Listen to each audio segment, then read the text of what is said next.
Good evening. I got microphones? Thank you. Good evening. Welcome, everyone, to the regular meeting of the City Council for Monday, March 13th of 2023. I now call the meeting to order at 6:30. Councilmember Brown. I'm sorry. Go ahead. Councilmember Brown. Here. Councilmember Clark. Here. Councilmember Claudia Arona. Here. Mayor Pro Tem Elizabeth Arona. Here. Mayor Infante. Here. Thank you. Elizabeth, if you'd lead us in the pledge, please. Please stand, face the flag.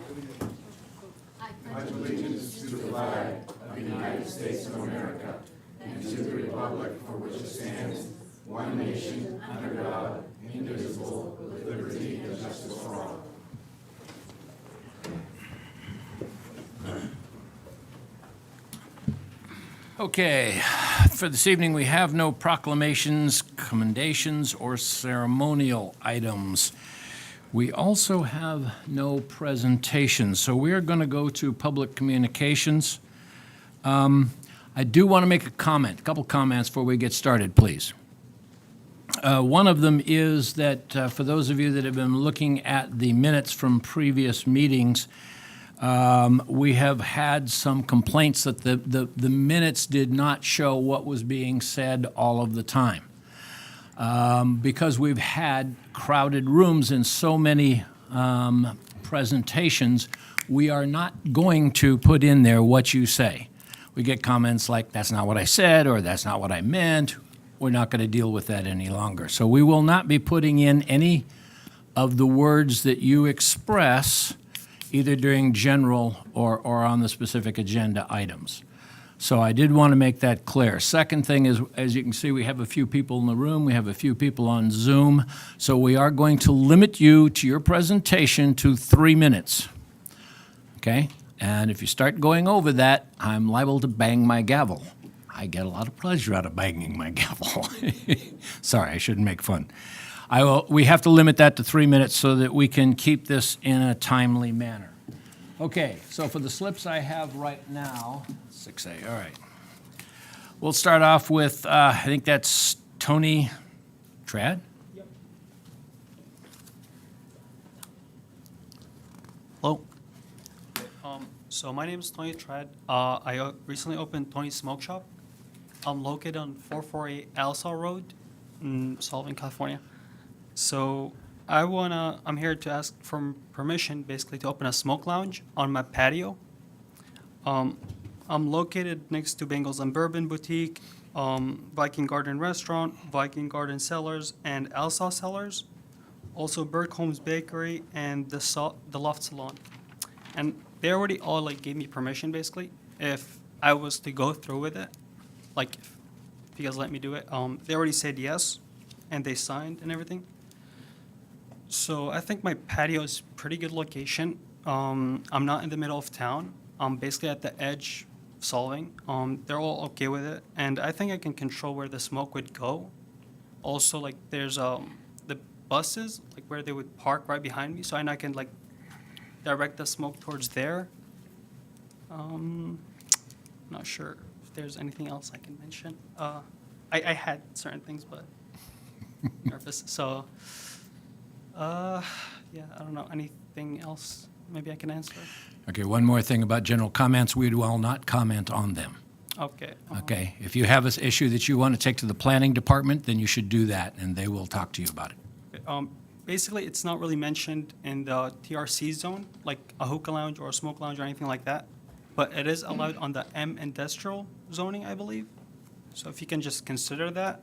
Yeah, most of the locals do support me. Like, I get asked on a daily basis if they can smoke a hookah or like a dangerous cigar or just anything at all. And I know on my patio it's pretty big, and it'd be a good place for me to like work on it. And any like changes you'd want me to make, I'm willing to do it. So yeah, thank you. Thank you. Thank you. CJ Jackson.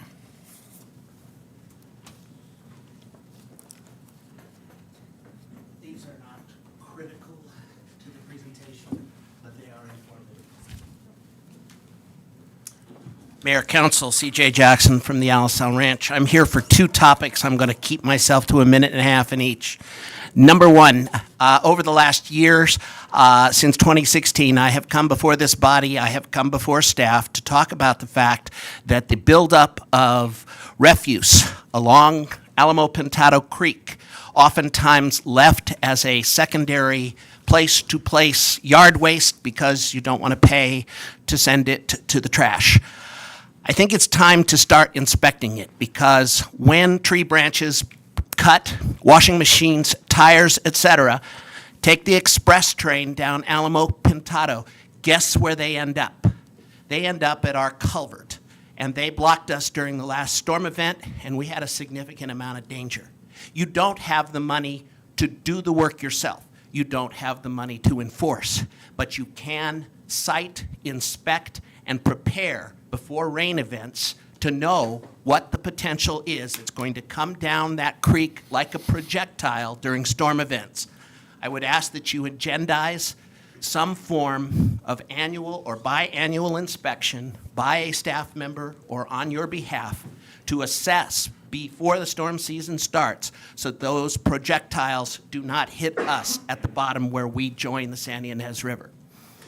Item number two, for those of you who are not aware, we have had an expansion of a homeless encampment at the southernmost end of Alisal Bridge, beneath it, and that expanded prior to the last storm event, I believe, when those who have lived that way had to move from Alamo Pintado Creek due to the storm element and congregate down there.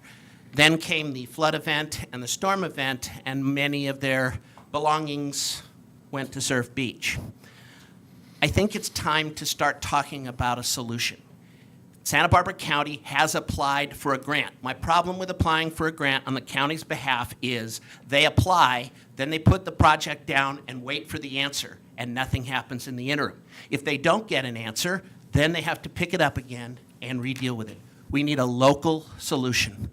We need a Ballard, Solvang, Buellton, Los Olivos, San Ynez, and Chumash response because it's getting out of hand. The problem that we face down at that point is that campfires in a brush-laden area beneath the bridge poses a risk to the homeowners across the way. It has become transactional for illicit transactions. It has expanded. Over the course of the pandemic, nobody could expect law enforcement or the city or anyone to address it because A, you have the legal obligation, you don't know where they will go. And without knowing where they will go, you feel an obligation, you cannot move them. The maps I've shown you are private property, our property adjoining the river there. I don't want to be nasty or insensitive, but it's time to stop looking away. It's time to start addressing it because it is posing challenges to walkers, bikers, etc. And I think we can all do better. So that is my hope. It has been a project of mine for the last 3 years. I'm sorry I've run over. Thank you. Thank you, CJ. Say, okay, I don't have any more slips. Do I have anybody in the audience who would like to speak now on a non-agenda item? Hank?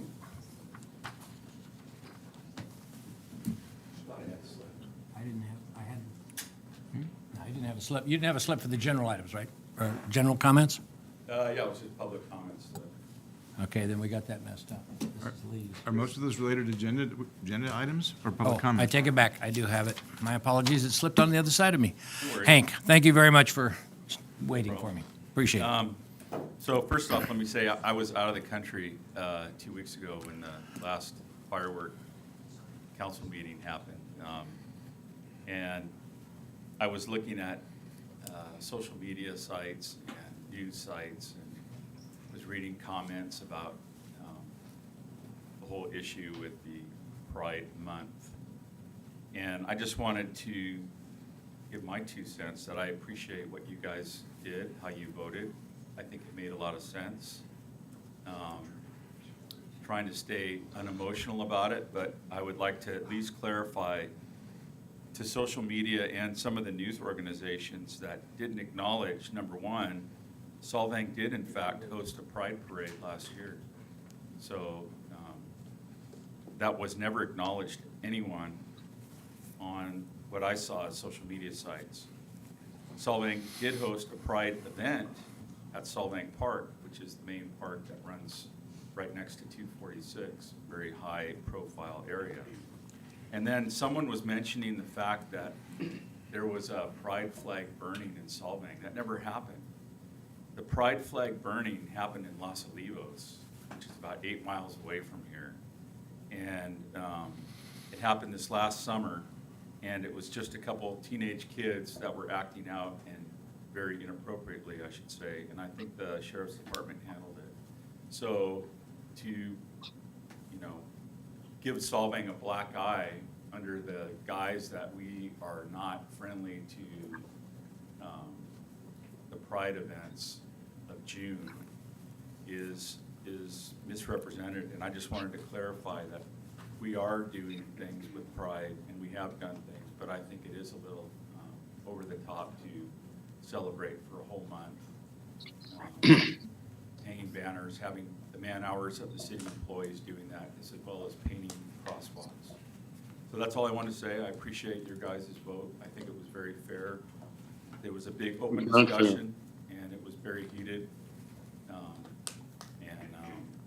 It worked out, the way it is, and hopefully maybe the applicant will look at another pride event in a different way, like one day, like the 4th of July parade or something. But I think we're very inclusive here, and I don't think we alienate anybody, and I was kind of disappointed with some of the things I heard. That's all I want to say. Thank you. Thank you, Mr. Homburg.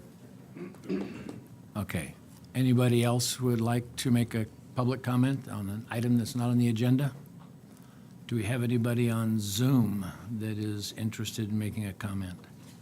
I don't see any hands raised. Oh, we have one. I'm sorry. He doesn't have he has his physical hand with him. There you go. Yes. You're on mute. We can't hear you. There we go. There it is. Thank Sorry, you. I thought I had unmuted. I'm Keith Adler, Solvang resident, and I just wanted to address the council and ask them for their next agenda for their next meeting. I'm concerned about learning about the loss of over $500,000 in taxpayer money due to a phishing scam that the city succumbed to. I would like to see a discussion of this at the next council meeting so that the residents of Solvang can learn what happened, what is being done to prevent it from happening again, and how this happened in the first place. Also, is there any way of recovering our lost revenue? Is there anybody employed by the city in charge of our IT security?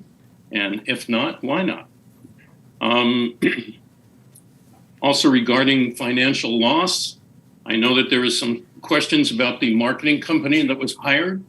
And I'd like to know what the accountability of the city marketing employee and other city employees who approved payments to the Abbey agency regarding overpayment of invoices and the lack of auditing on these invoices. When will the residents of Solvang gain some information on this, and also what is being done to prevent payments being made in the future without proper investigations of amounts being charged? Between what was paid to the marketing agency and what was lost in the phishing scams, this is a staggering loss to the taxpayers in the city.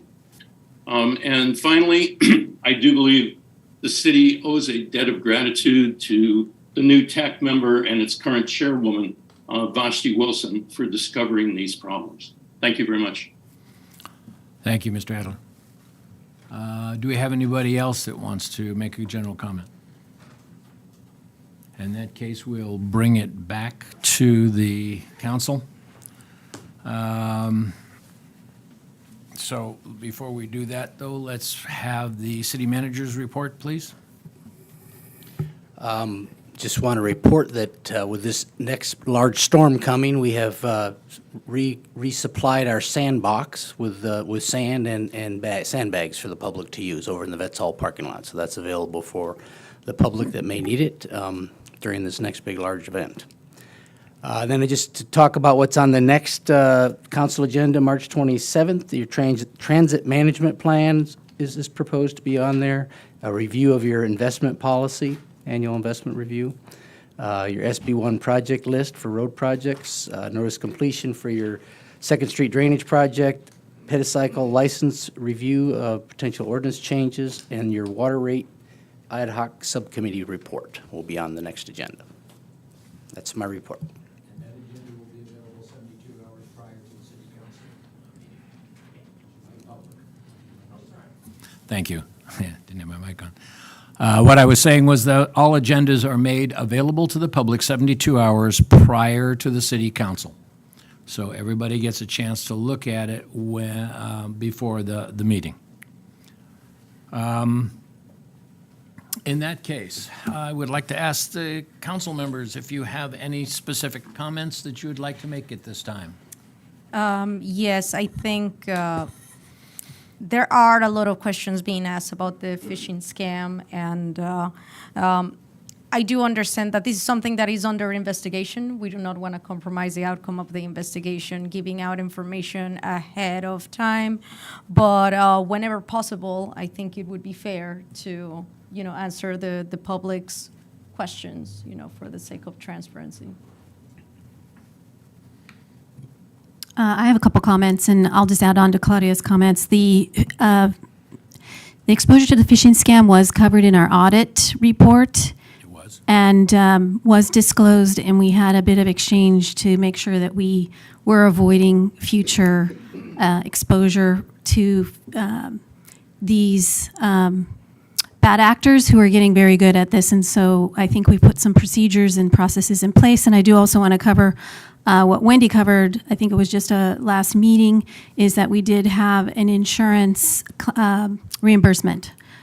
So the net impact to the city financially was reduced.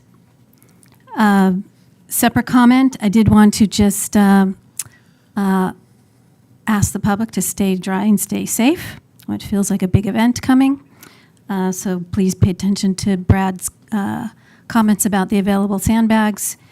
And last comment, since we have the transit management plan coming up on the agenda, I wanted to make a request to the staff to resurrect an item that was embedded in our traffic study and see if we could ask for one of the improvement options to come back to agenda. This was the scramble crosswalk that was considered for 3 different intersections and relieve some traffic on 246. The scramble crosswalk is a technique that stops the 2-way or 4-way pedestrian traffic and lets them all go at once, and then opens the rest of the light signal to, through traffic. So it does have a good impact. I'd like to see it put up for review by the staff and presented back to council if we could. We can definitely, if we get consensus, put that on there. But next meeting is the transit plan, so that's going to be the buses. My bad. Yeah. Sorry. But My we mistake. can, if there's a consensus, we can bring back an item on the scramble crosswalk. Everybody want a scramble crosswalk discussion? Scrabble? Yeah, Okay, I'll play. Okay, so we'll put that on a future agenda. yeah, please. Comments? I left the blue piece of tape in my car right when the Good. meeting started, and so I couldn't get it. So I agree with, I want to make one apology from the 27th meeting that I used the Lord's name in vain, and I regret that immensely, and I've emailed the city staff that I apologize for saying what I said, that one sentence, that's it. And I'm very, very interested in getting to the bottom and making this whole fishing thing very public, getting the community involved and how we can stop this going forward and what remedies we have. And that's all I'm going to say. Mr. Brown, nothing? Actually, on the agenda, future agenda, I would like staff to consider our current banner policy and try to remove any ambiguities that exist for future Events? applicants. Yeah. So, and maybe ad hoc committee or somebody along with legal counsel and staff. We can't bring back an item for an ad hoc committee, but we can bring back an item to discuss the policy. Is that what you're asking for? Yes. Yeah, and part of that could be. I'd like to remove the ambiguities of it. Yeah. So I'm hearing a consensus to bring Yes. back an item on Yes. the banner policy? Yes. Okay. Please. Mr. Mayor, may I add one more thing? Sure. The gentleman, can we get more clear on the gentleman that wanted I think we have a non-smoking policy in Solvang, but as far as his specific hookah thing, if we could, what is his next step? Is it planning? I have to assume, and I'm gonna go back to the city manager, but I'm pretty sure that goes to the planning department because there are criteria. Yeah, I think it's an issue of zoning. It's not Okay. allowed in the TRC. And I'd have to go back because just before I left, when I retired, I think we became a smoke-free city, and so there was some ordinances that we created based on that, so. Right. There's a chapter that's devoted to smoking both indoors and outdoors. There's very limited exceptions to outdoor smoking. Indoor smoking is pretty much completely banned within the city. So the first step would be to have the gentleman contact the planning department to determine what, if anything, can be done under the existing regulations, and if what he wants to do cannot be done under existing regulations, then he might return to the council with a request to modify the zoning regulations. Okay. As a business owner, I think it's nice that he knows, so now you know the process. And I would also like to have Mr. Jackson's concerns brought up at a future meeting with importance. It's an issue. I live down there. I Okay, see there's it. two issues Two there that issues. he brought up. One was the homeless the, encampment under the bridge. Right. Is a safety issue for the homeless and for the residents of Solvang. And we were getting calls as the helicopters before the last big storm on a Saturday were up and down the river warning people. I'm getting calls saying, "Are we supposed to get to higher ground?" No, they were trying to warn the river residents. I didn't know that was a district, but they were trying to warn the river residents to get out of the river. I hope they have more common sense than that, but it was nice that they did that, but the residents didn't quite hear the message because it's coming from a helicopter and didn't know. So I would like to have Mr. Jackson's concerns addressed on that issue. I think that's a great idea. I would agree with that as well, but part of what we need, I mean, his presentation was talking about maybe doing a joint with Buellton and Los Olivos and San Ynez and finding a solution to that. I don't know, so the question becomes one of how much do we do to start it off? And so if you want to put I think if we want to put an agenda item on and discuss that, that's valid. Or explore. Or explore that, thank you. But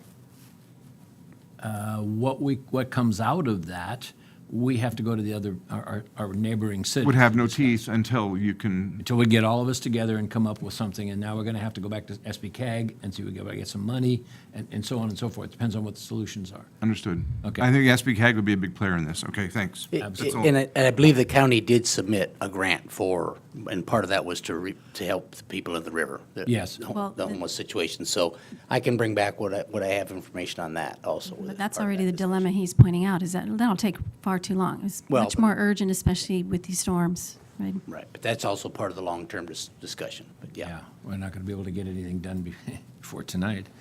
Okay, that's all I got, sorry. The other thing that, excuse me, that Mr. Jackson brought up was the inspection of the river to the El Sal. And I think that's valid. My concern at this point in time is if we inspect it, and we find it's not cool, it's not good, who do we report it to? Who does it go to? What's the result of an inspection if we did that? Well, I think he was talking about citations with an inspection, but the. Who do we cite, though? Well, the creeks are I think we have an agreement with the county flood control. They maintain the Alamo Potato creeks, the creeks within the city. So we don't physically maintain those. They're done through the flood control. So but what I would believe, that having talked to CJ before, he's looking for us to have some enforcement ordinances that we could take, to make sure that people are not putting the debris in the creeks and things like that, that'll move. But then are we, well, what I was thinking of was not liable, but then are we under, then do we have to find out how they did, who did it? How do we find out who's the offender? I'll let the attorney answer that question. Yeah, I know, trees don't. It reminds me a little bit of Alice's Your mic on? restaurant. I don't know if you're familiar, Alice's Restaurant, where Arlo Guthrie, he was arrested for littering, and the way they found him, there was an envelope at the bottom of a half a ton of garbage with his name and address on it. It's very difficult to enforce unless you've got some tracking mechanism, but if there is a tracking mechanism, we have code violations that we can impose. There are other methods that we can do, but it's really the tracing that would be the issue. And it also depends on how much of the creek is inside of the city limits? That's part of it as well, whether or not we have jurisdiction to do it. Right. And I know I've talked to CJ before about the fact that they're not allowed to do certain things in the riverbed to clean it up, even for themselves. So this is between a rock and a hard place. There are a lot of players involved in it. The more discreet the issue, the easier it is to address, but the wider the scope it gets, the more difficult it is, because there are more players in the game. So at this point in time, I'd have to ask advice from our staff. What can we do realistically to help? We can reach out to flood control, because I believe they do inspections, but I don't think they do much. They don't do the amount of work that people would like them to do. Okay. So, I mean, we can impress that upon them as the council. You could definitely send a letter to them, to the county. If we do inspections, can we send them the results?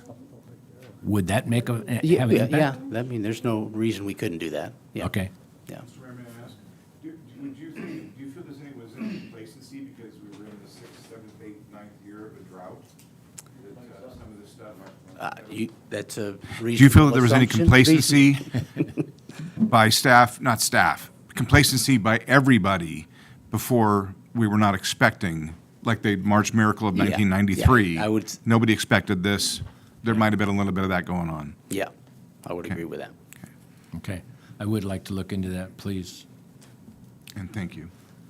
Okay, last comments, anybody? In that case, Madam Clerk, would you talk about consent items for us, please? Consent is designed for routine administrative city matters and is approved by roll call vote with one motion. These items are discussed only on the request of council members. Members of the public were afforded an opportunity to speak on consent items during public communications portion of the agenda.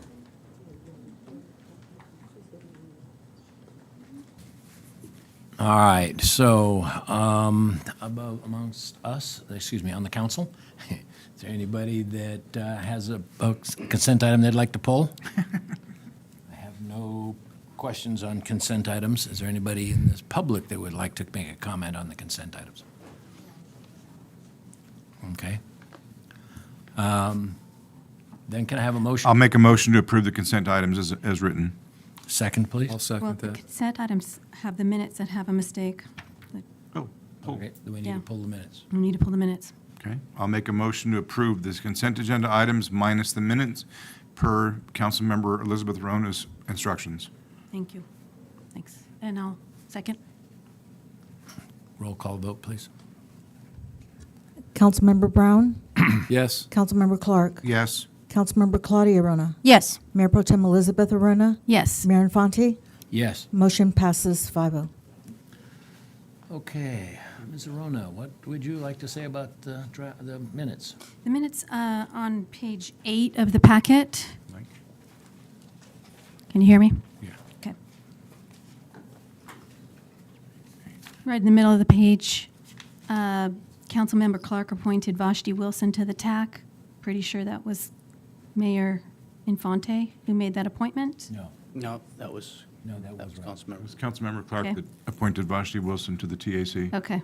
And then Mayor Infante appointed Kim Jensen to the TAC. Was that correct? I believe that's correct. yes. Okay. My mistake, my notes were wrong. So this is all right then, approved? Okay.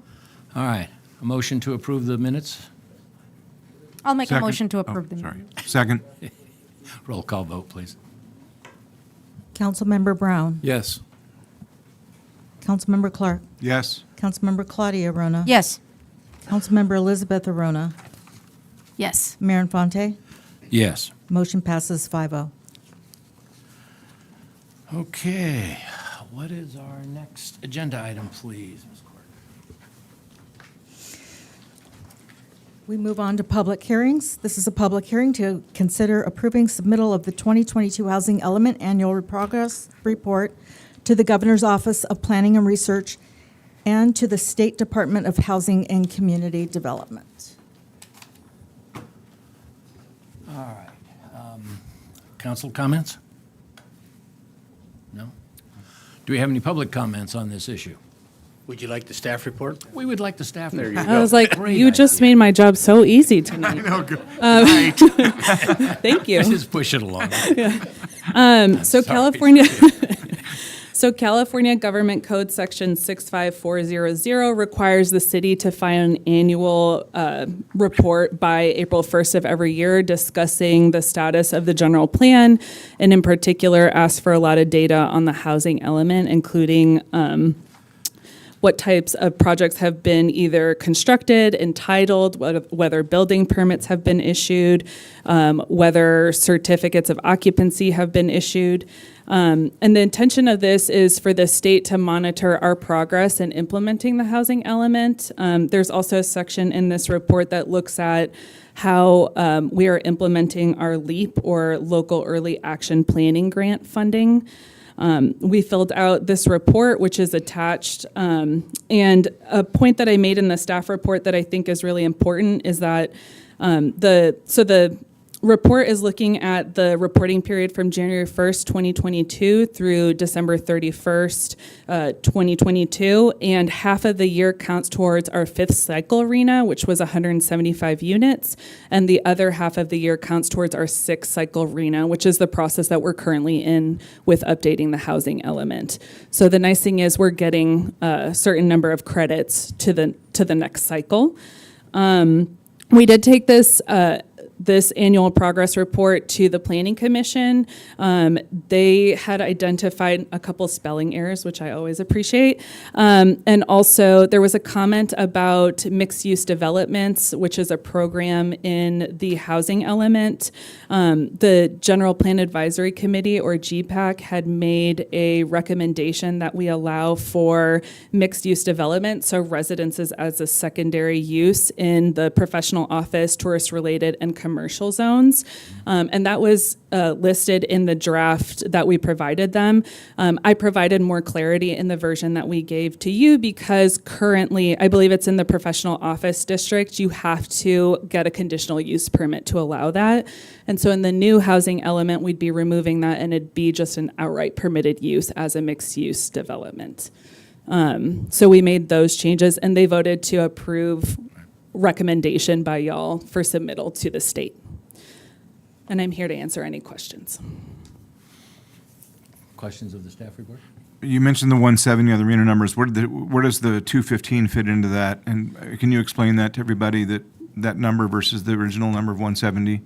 Yeah, so 175 is the just the base value of units that we need to provide.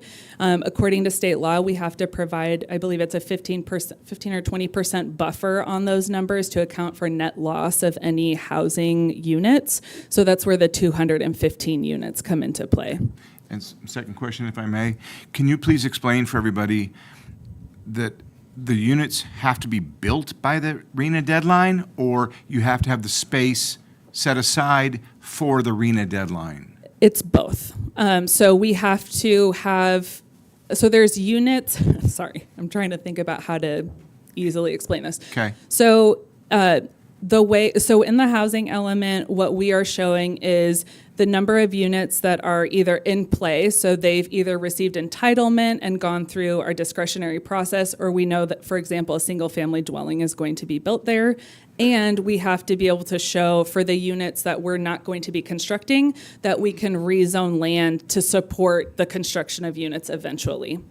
So it's both. Okay, so the deadline is 2030, correct? For the 6-cycle RENA, yes. 6-cycle RENA. And so how many units, so the residents know, have to be built by 2030 on the 5% of available property that Solvang currently has? We need to provide 191 units baseline either through the construction of units or through the rezoning of land. And also explain, is an ADU count towards RENA? ADUs, accessory dwelling units, do count towards RENA. Okay, thanks. I just think it's important that the residents know specifically what we're talking about. I really appreciate the All right, thank you. Sophia, just to Yes. follow on what Robert's pointing out, the act that we take, the action that the council can take is rezoning. It's not building, correct? Yes. Good Thank point. you. Any other comments, questions, excuse me? No? What are the next steps? This goes to the state? Yes, sir. So, yes, so the annual progress report goes to the state, to two entities in the state, the Governor's Office of Planning and Research and the California Department of Housing and Community Development, or HCD. So we just submit this. This is, to clarify, this is different than our housing element. This is an annual report on the housing element, the one that we already have approved. So next year, what you will see is a similar annual report, except on the new housing element.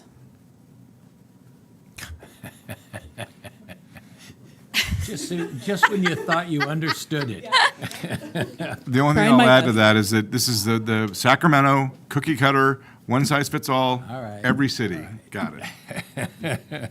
Thank you very much. Thank you. Thank you, Sophia.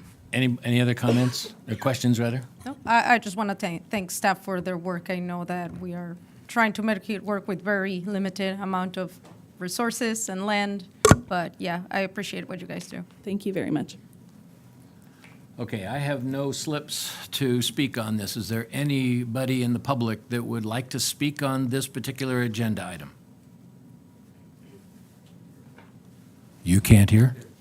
Okay, I got to get closer to the microphone. I apologize, folks. What I'm asking is there anybody out there that would like to speak on this particular agenda item? Is there anybody on Zoom that would like to speak on this agenda item? I see none. Okay, so we'll bring it back to the council for final comments. And we are literally accepting this. There's no motion here, right? You want? Yeah, it's just us submitting our annual report. Yeah, And your you report. reviewing it, yeah. There's no action needed. So any last comments from anybody on the council? No, thank you. In No, that case, thank you. we'll accept the report's been committed. Thank you very much. Thank you very much. Thanks for clarifying. And we will go to the next agenda item, please, Ms. Clerk.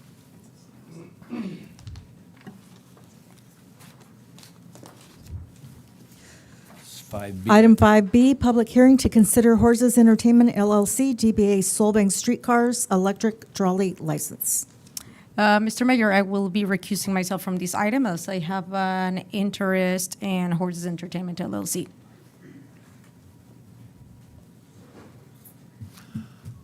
Okay. Staff report, please. I got this one. So, Muni Code Title 4, Chapter 12, called Electric Trolley Licenses, sets forth regulations and processes for license application, and Horses Entertainment has submitted a license application, which is included as an attachment. The council this was quite the research project for me. When I came, there was no license, and then I found an old one. And so the council did approve a one-year license for Horses Entertainment for the electric trolleys back in October of 2021. There was some discussion with the owner and the city manager about the duration of that, but the minutes clearly state it was for a one-year period, not 5 years. Now, the code does allow for up to 5 years. So the applicant has resubmitted for a renewal on that and is requesting a 5-year term for that. Just to note, the same operator currently has a 5-year license for the horse-drawn conveyance along the same routes and pickup locations, and that would expire in 2026. I'm not going to go through the code reasons for having that license, but I wanted to point out a couple of things in the application. One is the applicant has indicated that up to 3 trolleys may operate simultaneously based on demand, and only one of the trolleys provides ADA accommodations. The city code does state that the applicant shall provide a statement certifying each electric trolley is compliant with the ADA Act and meets the specs of Title 49, Part 38 of the Code of Federal Regulations. So the council would need to decide if just one accessible trolley is acceptable for the terms of the license. And additionally, one of the trolleys is gas-powered, and the code is written for electric trolleys. So there's in researching the history, there has been separate licenses for the motorized trolley, even though there's not a code for licenses of the motorized trolley. It's got to be quite the research project in looking at this. So in essence, you have the applicant has requested a license for 5 years for electric trolleys, and I would be looking for direction from the council on the ADA accessibility issue. This was also discussed at a council meeting earlier in 2021, and there was discussion about as long as one was available for ADA needs, that would have been acceptable. But we would need to get that reiterated for this renewal of this license. So that's my report, if you have any questions. Questions? I have some questions. Anybody else? Go ahead. Okay. When I went through the packet, it looked like there was agreement in the past council for a 1-year license term and then a request to do a 90-day review.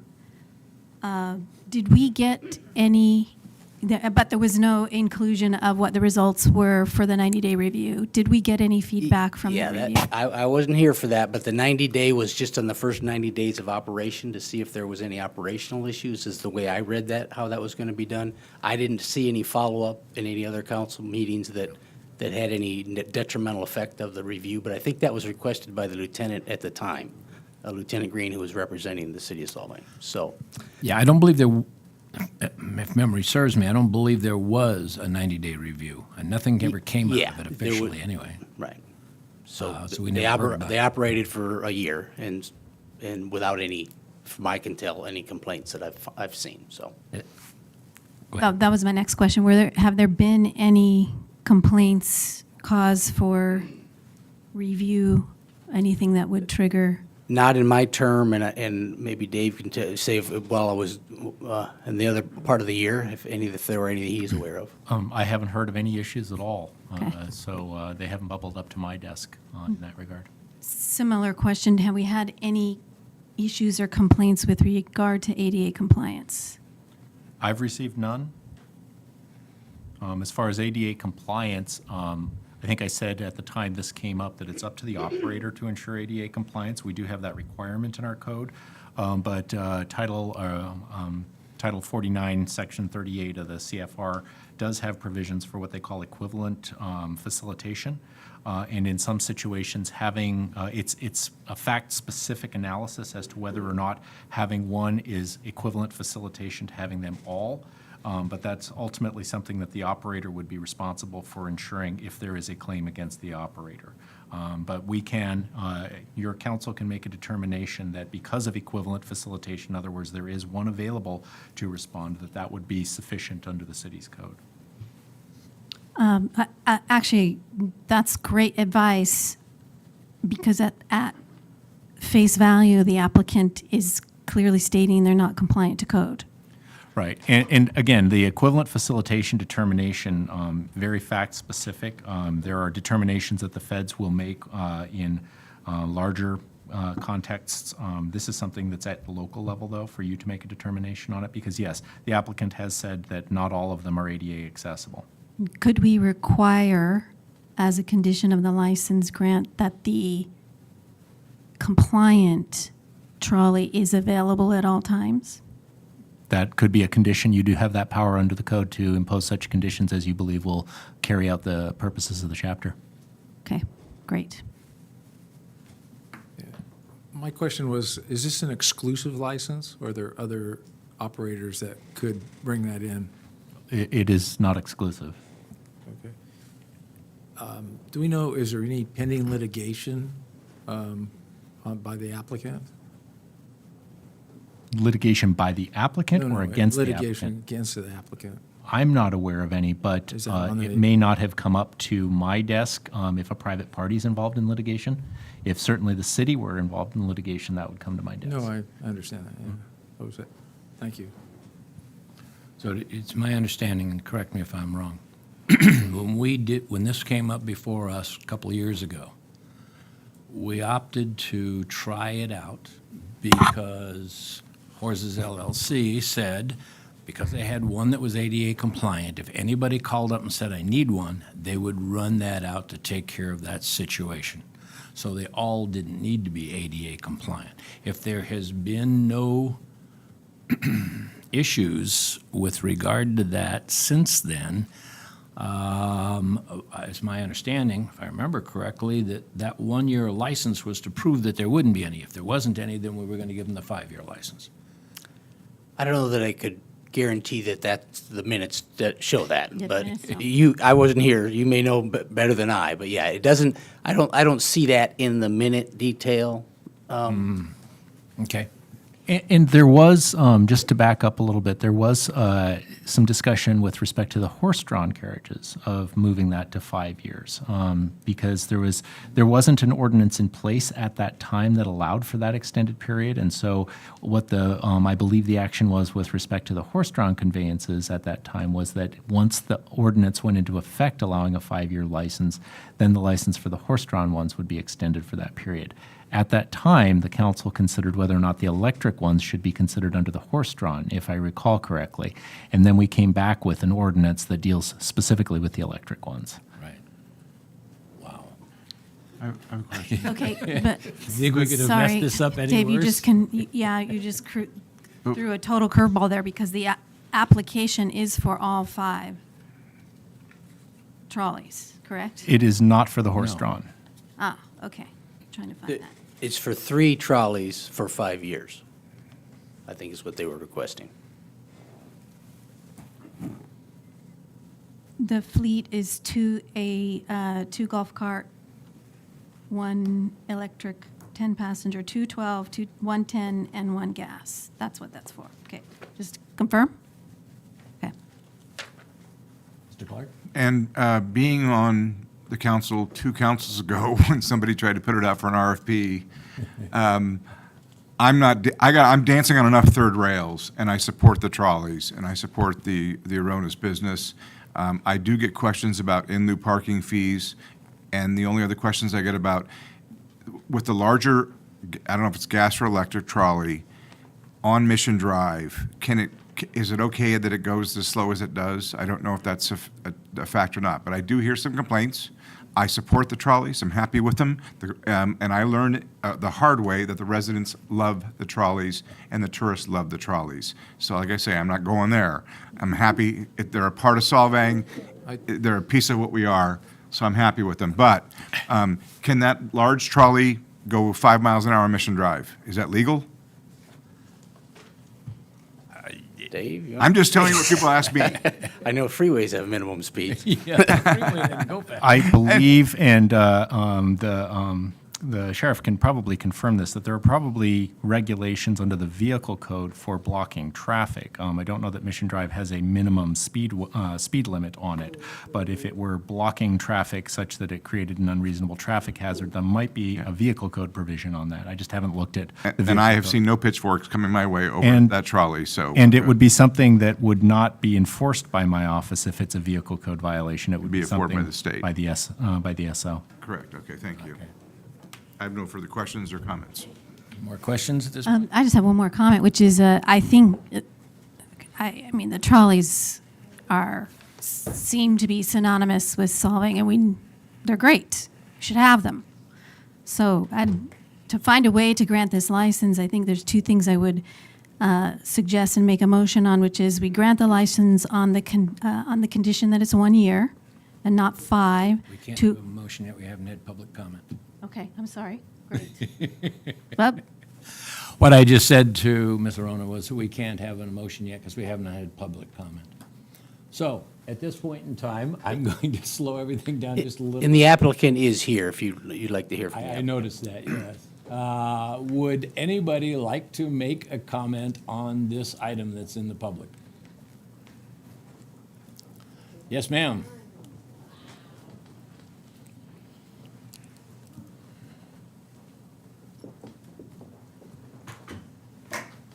Hello, my name is Denise Elamine.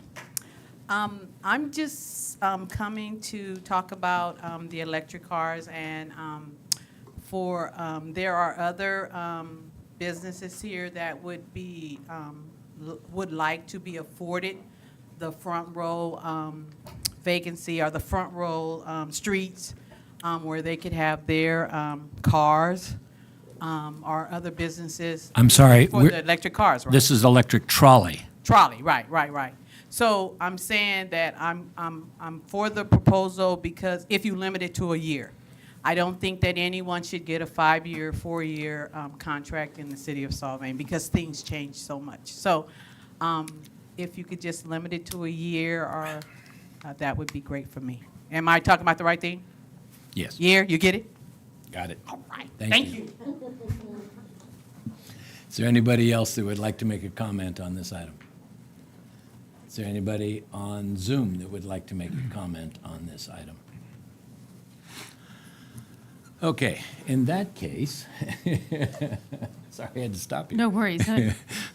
Let's bring it back to the council and hear any last comments and ultimately a motion. Yeah, my only comment, thank you, Mr. Mayor. I would have to be in complete agreement that the trolleys are iconic to Solvang, and would look forward to having them remain. Totally agree. I'll make a motion then, unless there's other comment. No. I'll make a motion to approve the license for 1 year with the condition that the code compliance for ADA compliance is met by assuring the potential passengers, all passengers who are visiting Solvang, have full access to equivalent facilitation at request. I'm not sure I followed that one. That means if someone asks, they need to make the trolley that is ADA compliant available. Okay, that's already been agreed in the past. So it's 1 year with an ADA compliant available at all times? Yes. That's your motion. Yes. Counter motion, seconds, what would you like, anybody? I'm not going to second that motion, but I'll Okay. comment. Okay. With that size of investment I think it's prudent for a 5-year contract.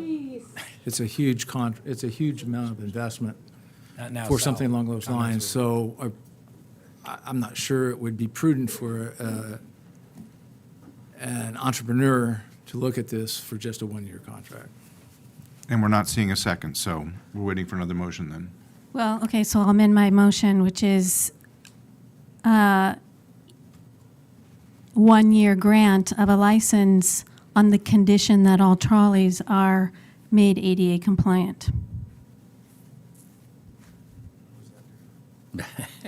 She made all It's of either them. 1 or 5. If you go 5, you have to have them all compliant.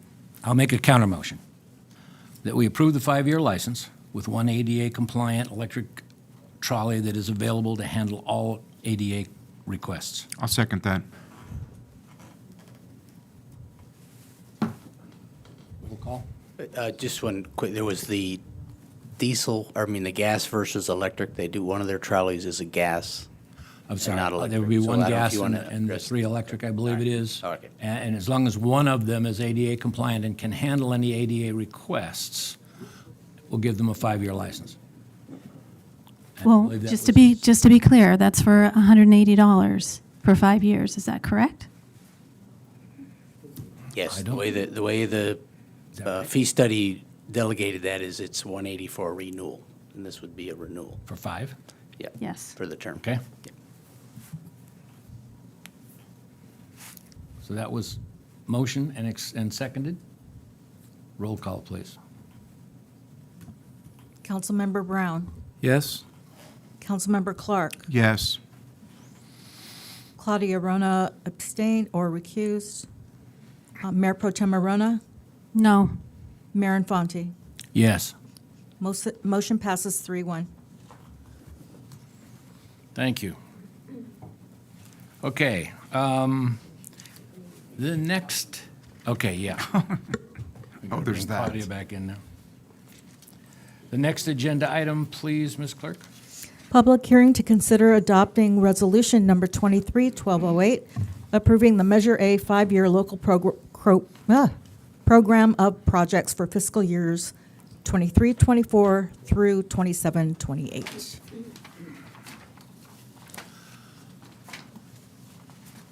And we'll get Staff the, report. we'll get the, get the PowerPoint presentation up. There you go. There we go.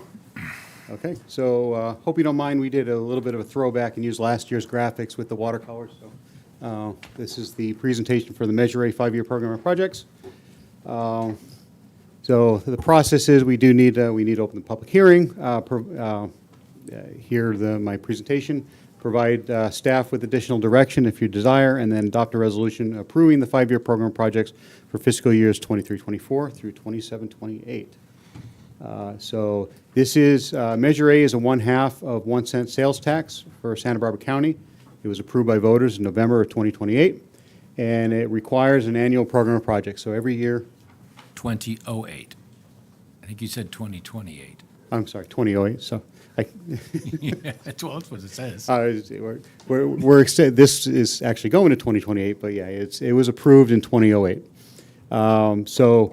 This is an annual process that we go through. We need to approve our program projects, and there's a couple reasons for that.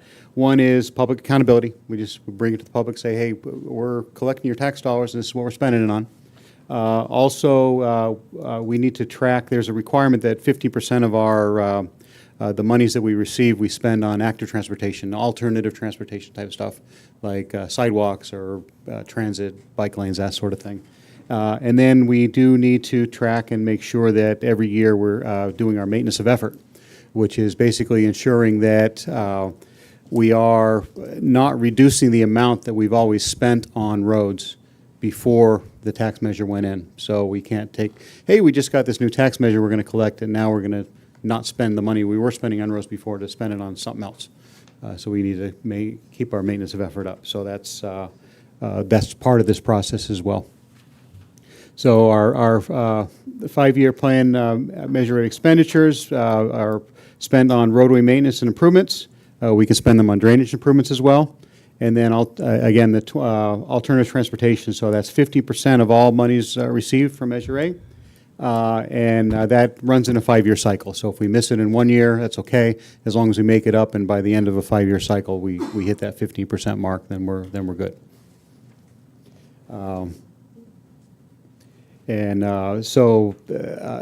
The examples of the alternative transportation are in new sidewalks, access ramps, and repairs of sidewalks, also bicycle improvements, bike lanes, bike paths, and we do spend, we assign a little bit of money to the San Ynez Valley Transit for a fare reduction. So some of the highlighted things that we're using for Measure A4 is our ongoing citywide pavement management. We did a slurry seal this past year, and this next year, probably later in the fall, we're planning on a more major roadway repair project that we're currently assessing and in design on.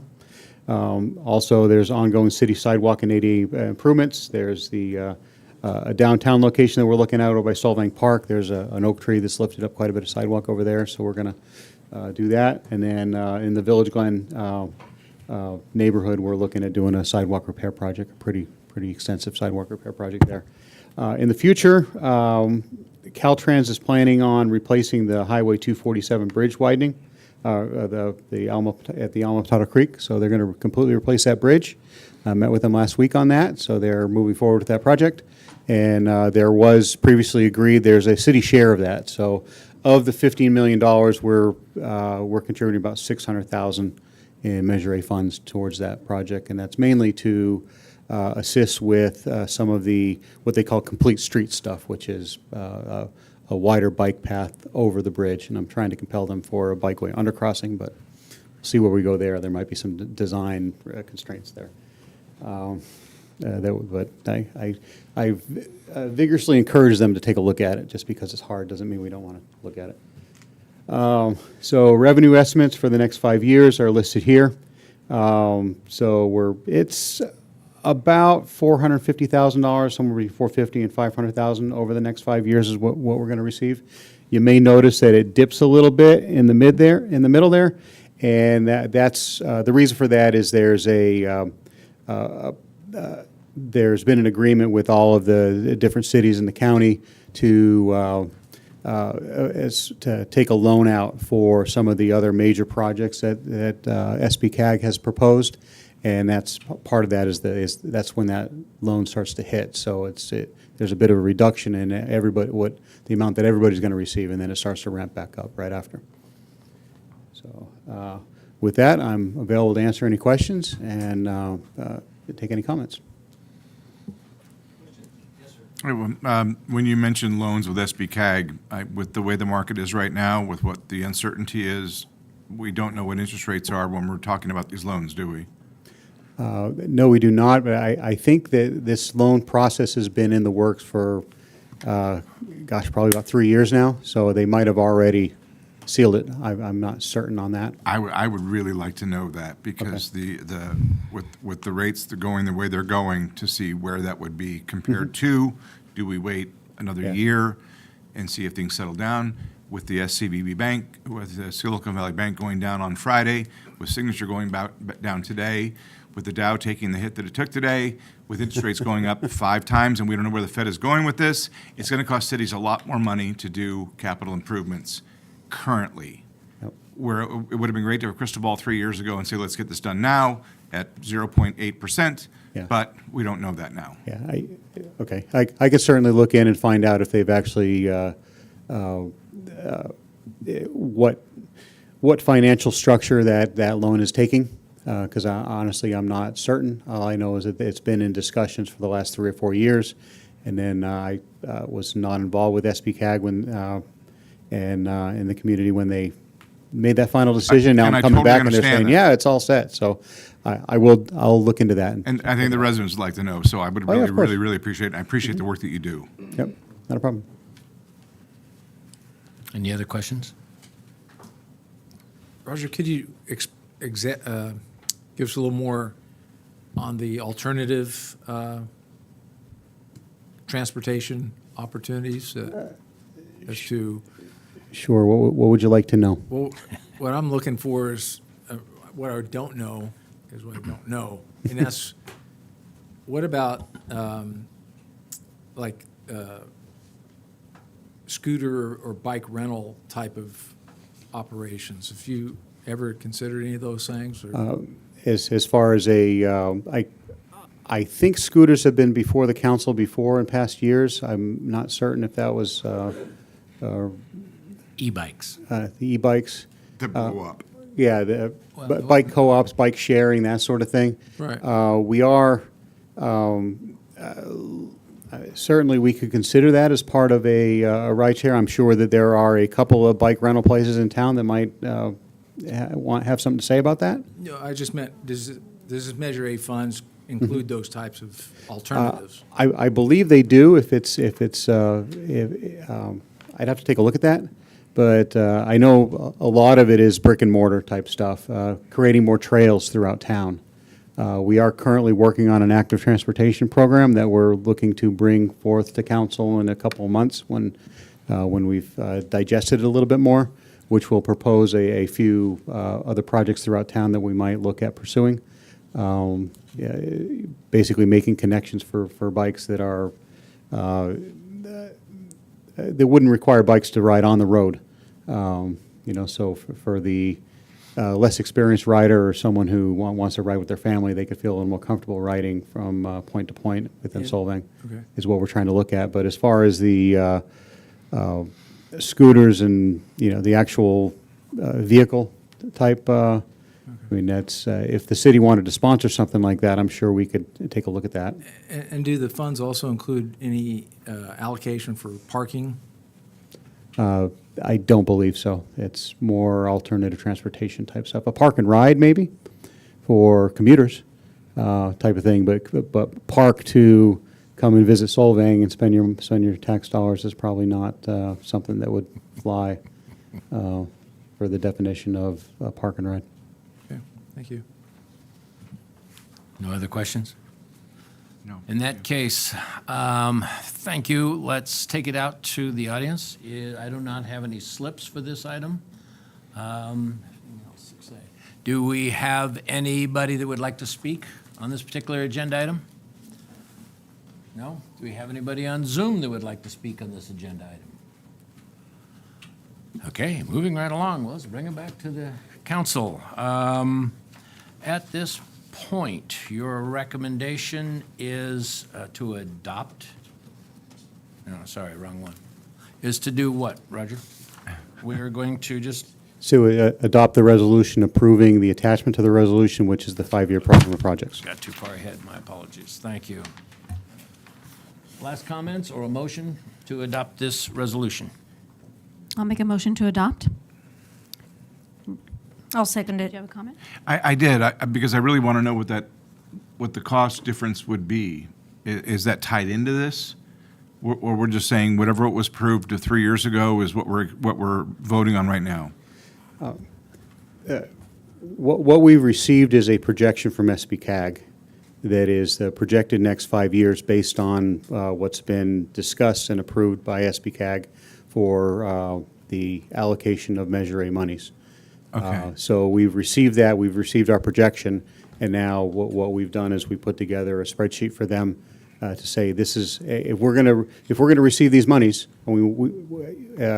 then this is where we're going to spend it. Okay. So we might get more, we might get less, depending on which way the economy goes. I think Robert, everyone has the same concern. The challenge is everyone's exactly in the same boat. So any access to money today, everyone's paying the same interest.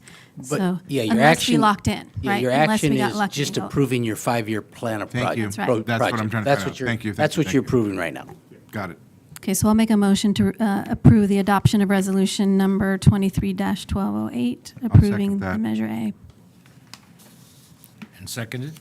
I did. Roll call, please. Councilmember Brown, Yes. Councilmember Clark, Yes. Councilmember Claudia Arona. Yes. Mayor Pro Tem Elizabeth Arona. Yes. Mayor Infante. Yes, Motion passes 5-0. thank you. Now let's you, get to Roger. an easy one. Moving on to discussion items. We're on the attorney, that was good. I'm sorry, go ahead, please, Ms. Clerk. Discussion and possible action to receive Santa Barbara County Sheriff report on adult use cannabis sales and provide directions to staff. So you have your, at the last council meeting that talked about this, you requested a report from the sheriff on potential impacts. Yes. Lieutenant Valencia has provided that in the packet. He is here to answer any questions you may have on that. He wasn't going to give a formal presentation other than his report, so we're up for any questions on that report.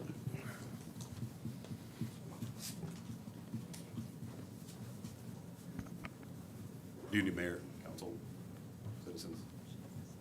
Can you guys hear me okay? Yes, we can.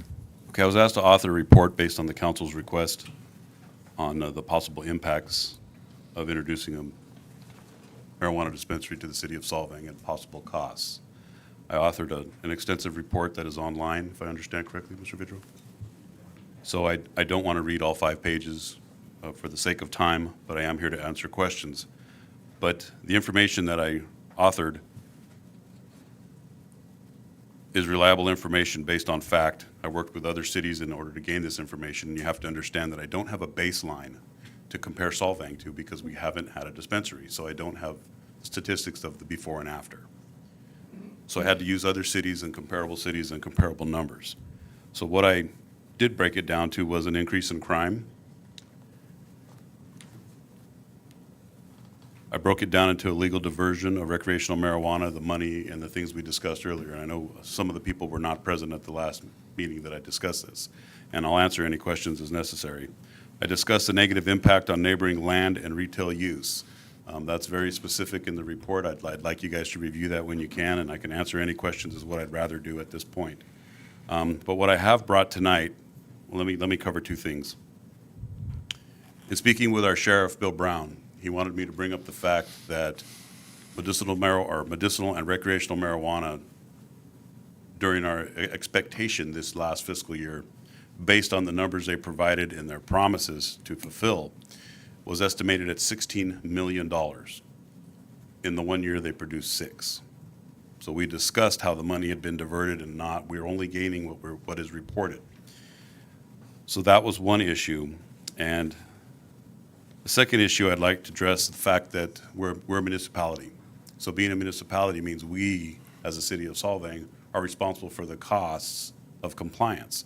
Now, granted, you could make an arrangement with the dispensary that they cover the costs of being in compliance, but the fact is the city of Solvang is going to have to be in compliance with the state of California. So what I've done tonight also at your request is I brought in Sergeant Matt Banks, who would absolutely address any specific questions regarding dispensary requirements in the state of California, costs, any contracts that may be needed. And I can answer, before I do that, I will answer any questions from the council regarding my report, or any questions from the constituents or the citizens of Solvang, or anyone on Zoom who'd like to address any specific concerns or questions regarding the medical or marijuana dispensary. Recreational, yes. So I've been around since 420, which was 2000. And I've seen the evolution through time, so I am a recognized court expert and can testify as such things. But I also brought our current experts to address any compliance issues. So if anybody has any questions, I'd like to open it up to anyone. Thank you. I appreciate that. Staff, council, sorry. Thank you very much. It was a very well-detailed report. Yeah. What would you estimate the cost, incremental cost to the city would be for such a facility? I believe Lompoc is charging the city, and I'll use them as a baseline because if you saw their numbers, and I'd like to read you those numbers. Yeah. They have 65 total licensed cannabis dispensaries and cultivation. 65 is a correct number. 28 are retail stores with storefronts, and I think 2 have smoking lounges. One of the issues that the police department, and this is in talking to the acting chief, Kevin Martin, one of the issues they're having is the city receives the money, but the police department does not. So they actually have contracted with, I believe it's called HDL, is a private company, and I'll have Sergeant Banks speak on that if necessary. And it's a private company that the city pays, and I believe it's 15 grand per inspection. So they have to pay for the inspection to meet compliance, and then they're allowed to operate. Is that an annual inspection? Yes. Okay. So they've got 25 that have to be inspected once a year at a cost of $15,000 each. They have 65. The 65, so it's the full amount, it's not And just the retail- dispensaries. Not only the retail is inspected, but it's also the growers, the cultivators. Right, But they have licenses also. okay. We're not addressing that, but I was Right, being fair it's- yeah, to get the license number correct. Wow. Thank you. I have one question. Question, please. Yes, sir. Thank you. When the council originally, because this location is already approved for medicinal at 18 and over, and we were talking about making this facility 21 and over, making it recreational, and we brought up the crime. I don't, there was a lot of other stuff going on, and I apologize. Are Lompok's increased crime numbers anywhere in here? No, they are still in the process of learning this issue also, and Lompoc is its unique entity, so their crime stats are always up. Yeah, I understand that, and I'm not a fan of this at all, but I'm seeing, San Diego, Santa Clara, San Francisco, Oakland, of what they're experiencing, but I was just really, I'm sorry, but I was really hoping for something more similar to this, to cities like Solvang, to see the effect of that versus the dollars that we're losing because it's being sold within 10 miles of here, et cetera. So that's my only comment. I was really curious to know if Lompoc was involved in this and if their crime had gone up. So it can't be answered, so I'm not expecting an answer from you, and I appreciate the work that you've done on this. Oh, yes, sir, their crime has gone up in the DUI area of people driving under the influence Okay. of marijuana. Those numbers have increased, but with 65 dispensaries, their homeless crimes also have gone up because the vagrancy with the begging, now they can buy marijuana more readily. So that adds to the issue also. So the crimes, although small, and they're on the uptick of doing their statistics also. This is since 2018. It's gonna be new, several yeah. years, but the licenses are going. That's just within the city of Lompoc. I can have Sergeant Banks speak on the licenses of Santa Barbara County. Okay. And I appreciate what you do. Thank you. Thank you, sir. Do you, I'm sorry. No, you go ahead, please. Do you have any numbers on the cases in Solvang, even though we don't have a dispensary? I don't have direct numbers because I would have to correlate them to the dispensary. But I can tell you there has been an increase in Solvang with marijuana-related crimes. That's across the county with Santa Barbara being large enough to supply the planet, so to speak, with marijuana. In California, we've surpassed, the Tri-County area, as I discussed earlier, has surpassed Humboldt, that we can produce all year long. Thank you. I have a question. Can you clarify what we're seeing in the market at large on the diversion of legal cannabis to illicit transactions? Yes, ma'am, I can, but I would rather have Sergeant Banks do that since Okay. he actually investigates the current ongoing cases right now that are involving the diversion of funds. Everything that I've discussed on this, there's a paragraph that they provided, the cannabis compliance team that I have in italics, that actually addresses that directly. We can wait for Matt, but I wanted to just understand that the market saturation is, in fact, maybe you can comment on this, reducing the revenue generated by the, I don't know what unit of measure, but whatever the cost is for what would normally be the retail cost of this product. So the way, and I'll have him discuss it more thoroughly, but the way those sales are based is the THC quantity and in the actual dose or what they're purchasing. So it can be as low as, per NIDA statistics, which is the National Institute of Drug Analysis out of Louisiana, usually Santa Barbara's right around 8%, but up to 23% THC. So as we discussed, a single cookie, because it has an amount in it, based on how it's purchased, the THC is placed into the cookie, but we don't always know the amount that's in it, if that's. No. I'm actually, where I'm going with this is that we assume we're going to get tax revenue, but in fact, we're not going to get as much tax revenue because price is coming down because the market is so saturated. But worse, the illicit market, what I picked up from your report, has created an increase in demand and price for the illicit market of the same cannabis product. That's a good point. Yes, but the illicit market normally won't stay within the city of Solvang. Fair. That makes sense. Yes, it does. It's the Yeah. dispensary itself can actually, so look at it like this. And let's just go with the low number of the retail. Let's say we added 25 toy stores in the city of Solvang. They would compete against each other and the prices would have to drop. So that is how I can compare it. If there were 25 CVS's, we have 2 right now and they compete. So if we look at it that way, yes. So what happens is the illicit market, I can tell you, and I won't go over, when I was working in narcotics, a pound of marijuana here could cost anywhere from $1,800 to $4,000 based on the THC quantity. However, I take that same pound and sell it to another state, now it's $4,000 to $6,000. So that's where my profit would be, which would have nothing to do with, that's just a normal business. By no means am I accusing them of any of that. That is just one of the ways that they launder the money, or under the guise of a retail or cultivation operation, that's where the money is moved out. I have a question. No, I just want to follow up on that, if you don't mind, because what I also took from your report is it fascinates me that there's an illicit market for a legal product now, except that the buyers have now changed. And I think what came out of this report is that the buyers become under 18 consumers. Is that right? Yes. Secondary So buyers. the way it works is, and what we've seen, and I'll have Sergeant Banks speak specifically on this, but a first party will buy the marijuana legally and then sell it illegally on the street to people who don't purchase it. And that is something that they have investigated, and I'll let them speak on that. Then I have a question. So when you're saying illicit market, you're talking about the product that is purchased at a legal dispensary and sold on the street, or the prices of the legal dispensaries have affected the price of the illicit market and the illicit market has dumped? Both. Both. So look at it like if I were to go into the dispensary and buy legally purchase recreational marijuana and give it to my little brother and have him sell it at school to make more money at a higher rate because they can't buy it. Okay, I understand. We haven't. Like liquor back in the 70s when I was a kid. Okay, Right, I get it. exactly. Okay. That's exactly it. So, and then you look at the illicit market on a larger level with the cultivators, that amount of marijuana, and I think, and I'll let him, we've had some of the largest grows in the world that have been in, at least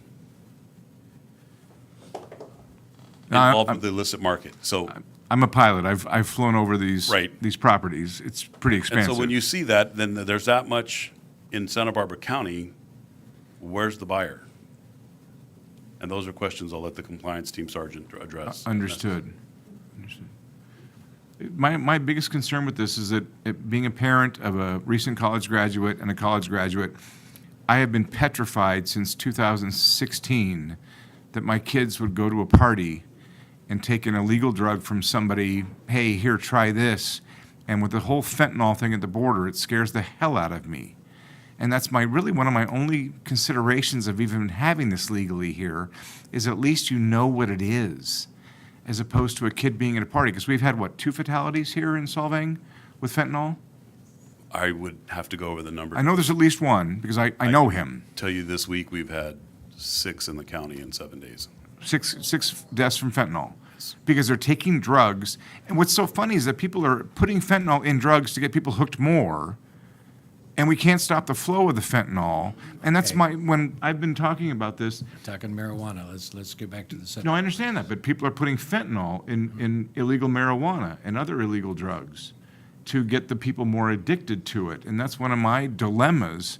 But you do understand that recreational marijuana is not FDA controlled. So they don't, and there's It's such state thing- controlled. It's state controlled. But the THC. Because it's illegal federally. Right, that's why it's not controlled by the FDA. But the THC amount, which is a psychoactive component of Correct. marijuana, that is not controlled or regulated in the amount. They can tell you what they sell you, and it's posted, but how are we testing it and how are we confirming it? Well, wouldn't the state, if they're the ones that made this There is- stuff illegal, wouldn't they be able to monitor it? We No, can't wait, monitor never mind, it's THC amounts. California. No. What we would have to do is when we FDA. would do a marijuana grows, we submit the samples to NIDA, Understood. and then they tell us what the amount was. But it's not a prescription. Let's go back to medicinal for a moment. I get that. It's not a prescription, it's a recommendation. Now, if you look at a recommendation compared to a prescription, and let's say it's a sinus medication or a pain medication, they don't say, take your Vicodin until you feel better. They say, here's the prescribed amount that your body can tolerate. 12% THC could affect both of us in a different manner based on our physiology and our biological makeup Understood. of how we process it. That is the issue that's not controlled either by the state or by the feds. So when you buy a product, you don't know about the fertilizers, the pesticides, you don't know how it was controlled, grown, where it was grown. Those are the issues that we have in the county. Understood, and I appreciate this. Thank you very much. Does that make sense? So Yeah, there's it absolutely Yes, does. they are selling a legal product. I'm not debating that. But how is that legal product controlled? And how much do we control when we take it? It's beyond our control, and mine too, and I think that's the main issue. You've explained it enough to make it beyond my comprehension, so, which isn't hard, I understand, but And then I we also have appreciate to add that it is a psychoactive component. Tetrahydrocannabinol delta 9 is actually the psychoactive drug. Now add that to alcohol or prescribed Oh, big medication. time, Now you yeah. have a polydrug combination, and then we don't know the outcome of that either. But that's way beyond my pay grade on that. Understood. To answer your question, will there be, the original question, which was, will there be an increased cost for the city? Yes. I do not know the outcome of what you will receive because it's going to be based on what they report they received. Does that make sense? Yes. That's scary. Okay. Any other questions for the officer? And I can have Sergeant Banks talk about inspection requirements, those kind of things, or we can leave them out. It's entirely up to you. But I did bring them here at your request. Anybody want to hear additional? Yes. Yes. Okay? Yes. Bring him up, please. Thank Yes. you.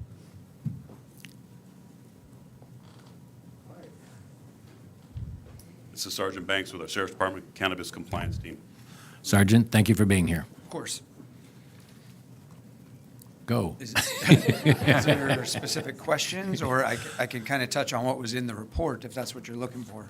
I think the questions we've been asking are one is, what's it going to cost the city versus what might it make the city, because there's a tax income, and if we cannot verify the sales amount because they don't have to report it, as I understand it, and those kinds of issues, let's start with that if we may. So I can't speak too well to what it'll cost you and what you'll make. I think that would be a better question for some of the cities that have already done that. You'd probably want to go talk to them. And there's different models that they base their methods of obtaining sales revenue from. So the cities are the ones you'll want to talk to for those details. In the compliance side, it would be how you're going to staff your compliance, whether you're going to have an internal person or contract with someone like the Sheriff's Department, and those would be talks then with our department about what we would charge you to do the compliance for your businesses. Okay, since the rest of them aren't going to ask, I'll keep asking questions.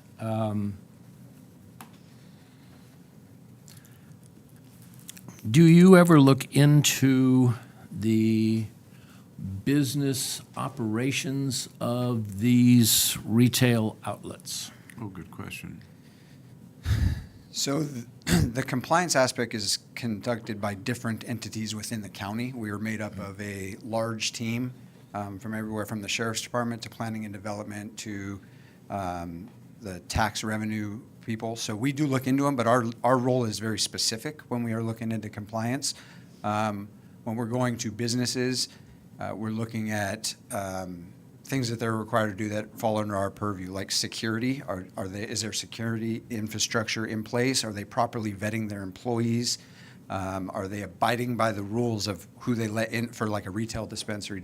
Are they abiding by screening who can come into the business, 21 and over, 18 and over for the medicinal, et cetera? So yes, we do look into the operations, but it's on a specific area. So On a real direct. Yes. Specific, There's not other their entities that are- backgrounds and who they're tied to and who their growers are. To a certain extent who their growers are, but that's not completely under our purview. We are looking at the businesses in the county that are growing the product and how they're doing that and where they're sending it. But when it comes to like a dispensary for you, our role is very much more on the security aspect and the vetting of the employees. There's other entities of the county that do a lot of what you're speaking of. I asked this question because we received some interesting background on the organization that's been issued the medical marijuana license. And the money behind those organizations.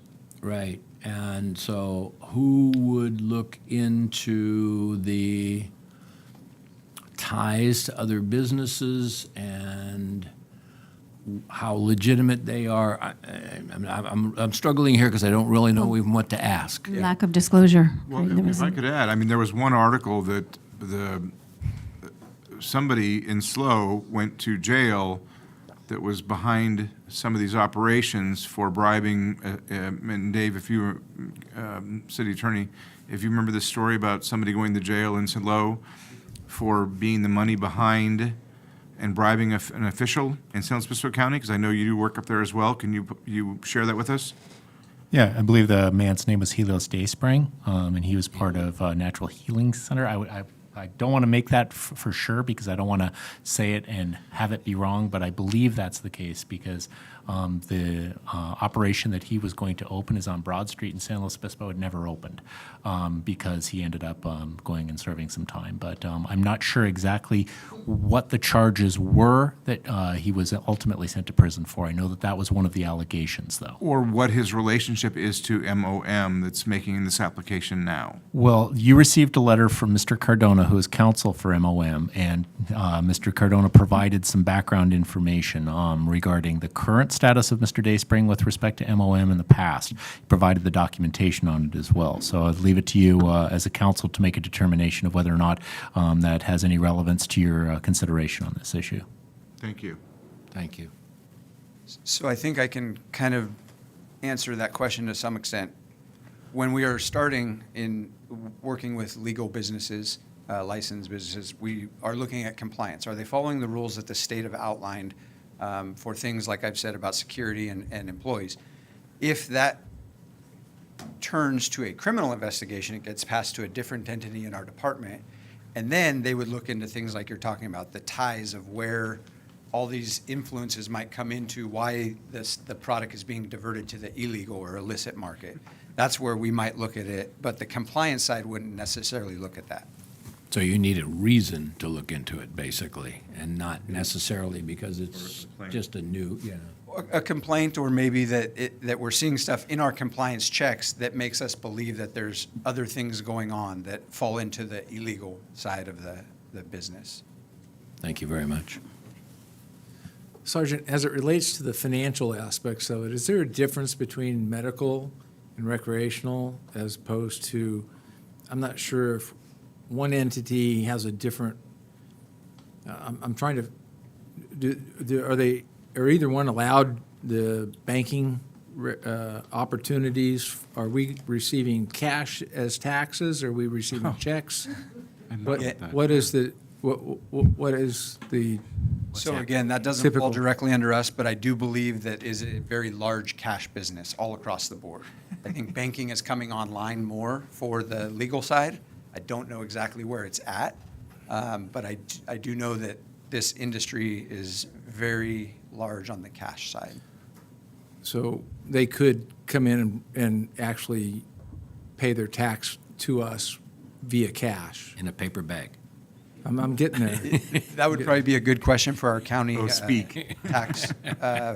I think our advisor has a question. Well, I know that the city of Grover Beach, for a period of time, I don't know if they're still doing it, but they would actually meet with their dispensary owners at the bank to transfer the cash at the bank rather than bringing it to City Hall, but they did entirely operate in cash. Okay. Saving money on security. Okay, where I'm going with this is that the marijuana is still a federal illegal drug. Is that a fair statement? Yes. But they're paying in U.S. cash, which is government bills.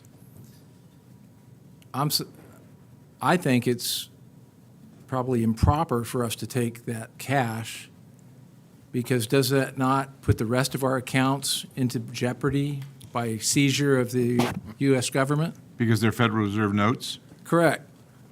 I think this is all stuff that's been addressed by other cities and counties, and probably there's people within both of those that would be excellent resources to ask those questions to. I don't have any Do specific. you know of any history of this type of?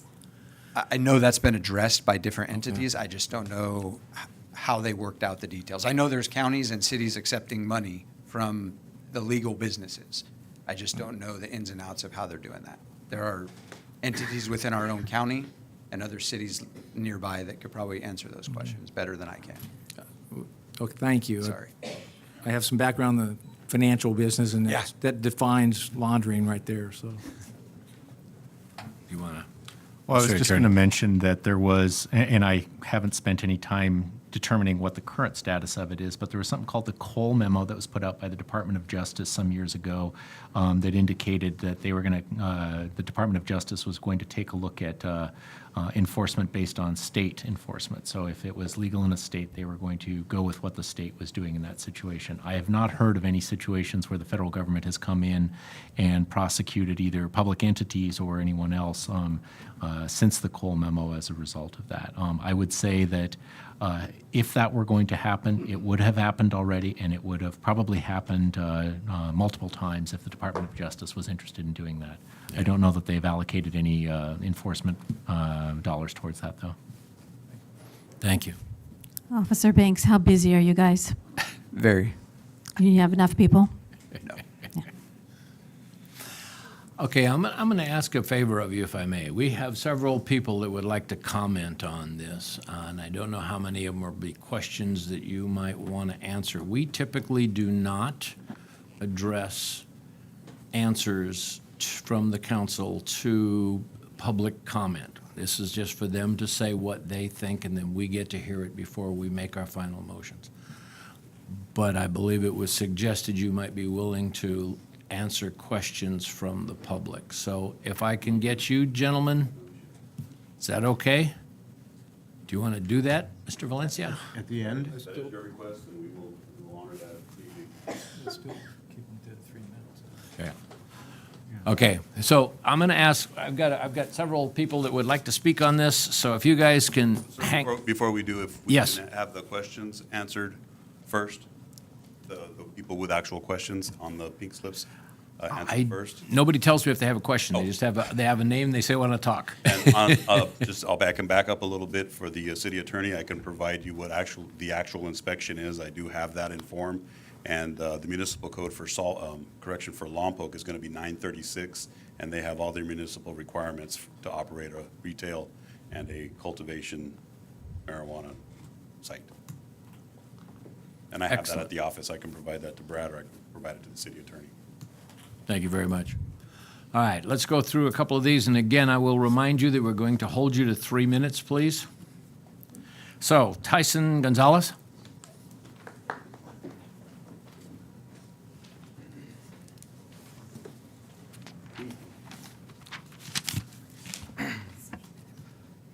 Hi, my name is Tyson Gonzalez. I'm a student at San Ynez Valley Union High School. I'm a resident of Solvang.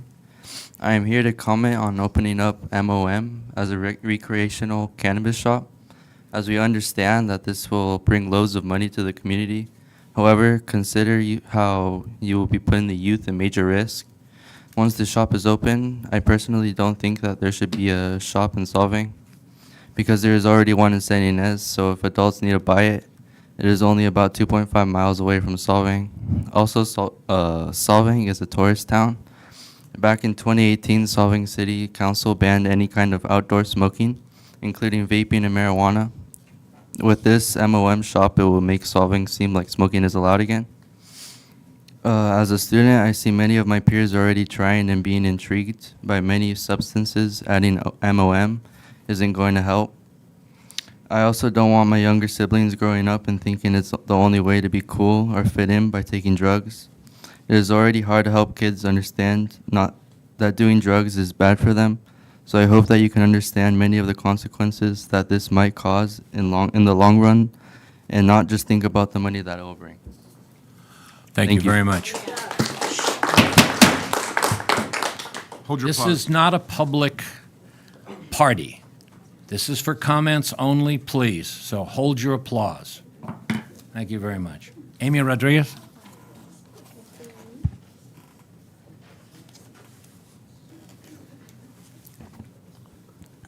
Hi, my name is Amy Rodriguez. I am a high school student in the San Ynez Valley. Tonight, I'm here to share my personal experience with cannabis and how it destroyed my family.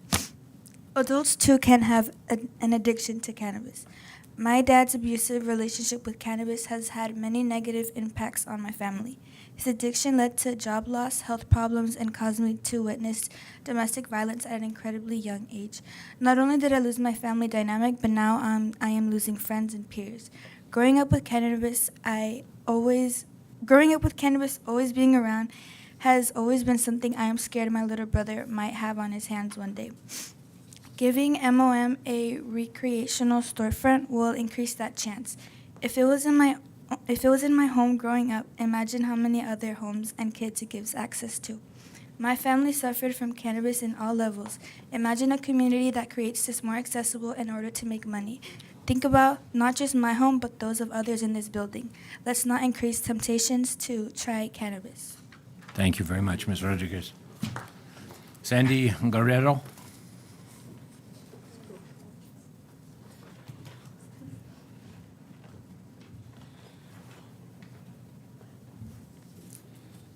Hi, my name is Sandy Guerrero. I am a student at San Ynez High School. I am a resident of Solvang. I'm a youth advisor for the San Ynez Valley Youth Coalition. I am here to talk today about how easy it could be for someone my age to be exposed and get their hands on drugs, especially cannabis. Every day I see girls in this high school bathroom hiding their vaping pens, which concerned me and my friend as we walked into these areas. The girls quickly hid them, but we still smell the strong scent of the product. There has also been a recent incident with a boy my age who got caught using marijuana in the bathrooms. This created a disaster in the community. This shows how easy it is for someone my age to have access to cannabis products. We understand that MOM is intended for adults to use, but how are kids my age getting these products? Someone is providing them with it. We as underage kids can't go into the cannabis store, but it's being sold and or given to my peers. If we have one dispensary in San Ynez Valley and there's already students using these products, imagine when there's more dispensaries in the valley. This is just going to open for more problems. It will also have a huge effect on the community and the adults. More students will be using products and more disasters will occur. I know dispensaries will bring money to the community, but we need to think about how it will affect the younger youth in the community. I wonder if some of you probably have children or grandchildren. Have you thought about their exposure? If not, think about mine. Thank you, Ms. Guerrero. Appreciate it. Diego Bautista?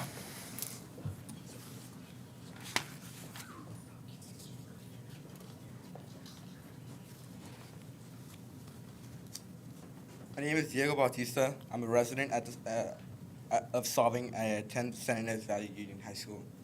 Today, I just wanted to tell you my high school experience on how I've seen marijuana frequently at the high school, especially in the bathrooms or even in classrooms, how people just sneak around with marijuana, especially on them personnel, sharing it with their friends and just around the campus, frequently using it. And it just scares me how having a dispenser here and possibly having a MOM here is going to be making it more available, because I know that students get their marijuana from Lompoc. So making it closer is going to be easier for them to have it more available. So there's going to be more cannabis at the campus than there usually is, which I don't want. I've had friends use, and I've seen how it affected their lives, and I've seen family use, but And so I don't want marijuana to be available, especially having friends who have little siblings as well, because I know that having more marijuana around is going to affect them as well. And I understand that MOM is an adult recreational cannabis storefront, but where do you think most of us are getting marijuana from? Thank you. Thank you. Thank you, Mr. Batista. Appreciate it. All right. I'm going to have a tough time reading this one, I think. Maya, is it? Awardo?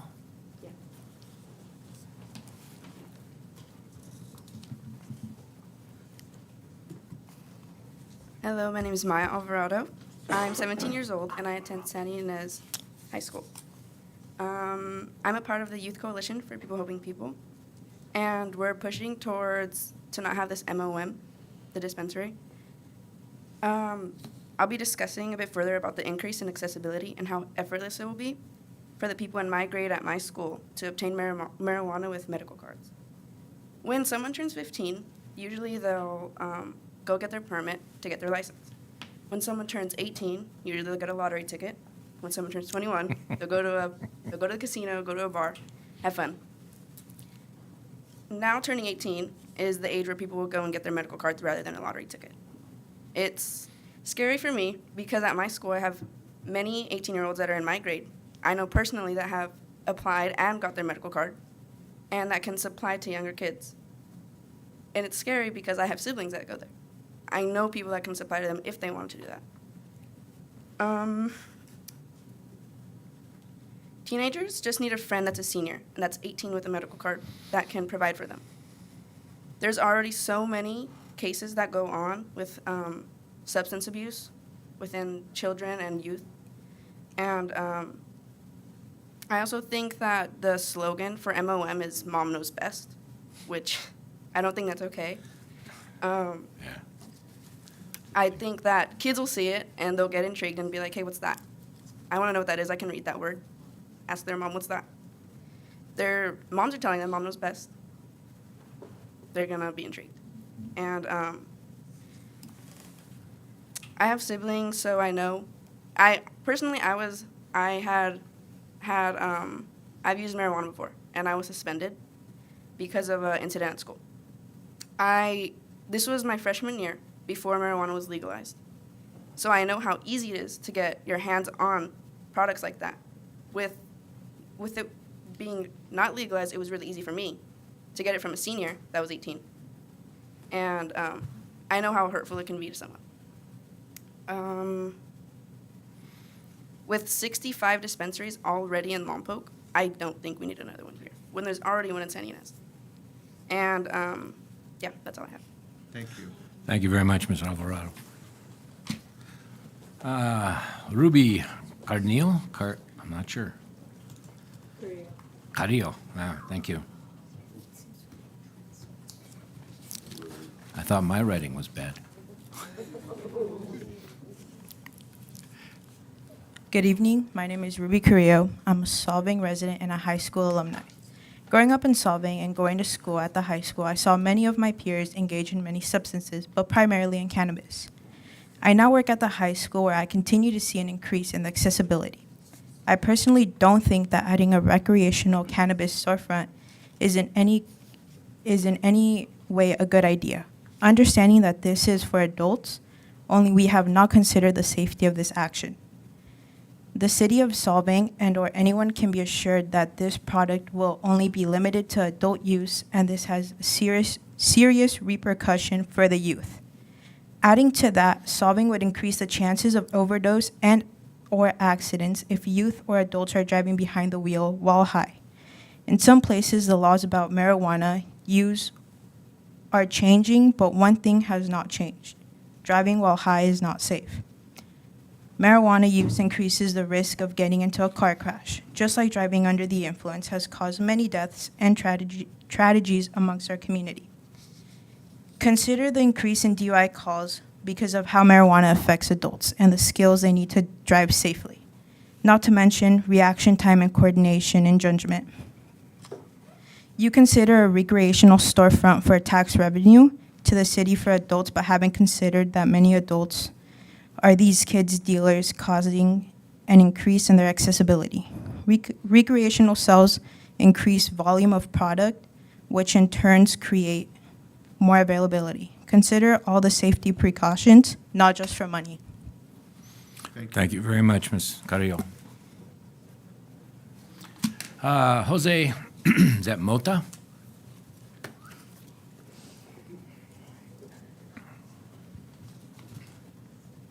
My name is Jose Mota. I'm a Solvang resident. I'm also a San Ynez High School student. And I'm here today to give my opinion on why we shouldn't have what do you call it? Why we shouldn't sell cannabis in Solvang, or the store to sell cannabis in Solvang. Because of my experiences, in high school, there's been a lot of people that easily get cannabis onto their hands, as well in middle schoolers. Also, my experiences during middle school, there was already kids getting cannabis on their hands and doing marijuana. And me, since I have younger siblings in elementary and middle school, I wouldn't like them to have that experience or get peer pressured into doing drugs, or just not doing drugs. And then also just the experiences I've been through, seeing just how I've seen how how older people has just passed on drugs to 13-year-olds or high schoolers, minors. And it's just I don't know, it's just really terrible how that easily happens. And not having somewhere to get weed from here in Solvang, and not with a store that sells weed in Solvang, I feel like just gonna increase the use of marijuana and more I just feel like it's gonna be more problems too, to the community. That's pretty much all I have to say. Thank you. Thank you, Mr. Mota. Appreciate it. John Johnson.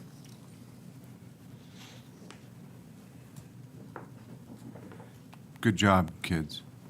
Yeah, so honestly, there's almost nothing that I can say that's going to do better than what you guys said. Seriously. Very impressive. It is. It's adults' hope, right? I know. You know what? Let me take a second. You're absolutely right. And I wish to thank all of these high school students for being here. Yes. We heard some emotion. It's affecting me. And we heard, when they came and sat through this silly meeting all these hours so they could say what they had to say about this. And I want to say thank you. Please, go ahead, Mr. Johnson. So, while I can't speak to the power that they've spoken to, what I can speak to is the economics. I'm an economist. This is what I do. I go and seek investments for public safety ventures. And I go and find ways to help public safety companies find technologies to help them identify solutions to things they're finding in the field. Many, many, many times I've been asked to investigate the marijuana industry. Can we invest in it? Should we invest in it? How much should we invest in it? And none of them, based on my reports, not a single one has invested. And I've talked to hundreds of investors, not a single one. And the reason is two reasons. One is the economics of it in the state of California are failing the businesses. I'm very pro-business. I love businesses. I love seeing startups happen. I love seeing them grow. This is not an environment for these types of business to grow in. The taxes are overwhelming. The banking system is not even apparent and available to them. It costs them about 80% of their revenues just to maintain their business. So what happens with that? Diversion. Inviting new customers in. In order to grow, they have to bring new customers in. They have to sell more in order to grow. And that's where we're seeing this diversion from the white market to the black market. And when we see this diversion to the black market, you and I don't see it. We don't see it. But what we do see is an increase in crime, as the sheriff's pointed out. We see it as an increase in guns. We see an increase across the board. We see this increase in crime. As a function of that, we're having, as an investor, we have to look at that from a risk standpoint. Is there risk and liability to us if we go and invest in this kind of business? And so that because of what happens with the diversion, and because they can't account for where their money's going and how much it's going and where it's going to and how much the drug is, you know, you just heard the sheriff say, we make a massive amount of marijuana here, 10 to 1. That's the number of illegal grows to legal grows in the state of California, 10 to 1. So if the legal grows are dominating the market right now, and the illegal grows are 10 to 1, what is happening? Where is this going? So by virtue of saying to a small business, hey, we're gonna support you on moving into this market that they can't sustain, and is gonna be extremely difficult for them, because we just saw Curaleaf move out of the state of California. We've seen 4 big marijuana businesses move out of California this year alone. There's a drop, an 8% drop in the revenues. So when you guys look at this, you're gonna see drops in revenues. So you're not gonna make the money that you guys think you're gonna make. Thank you, Mr. Thank Johnson. you. Appreciate it. Mary Conway?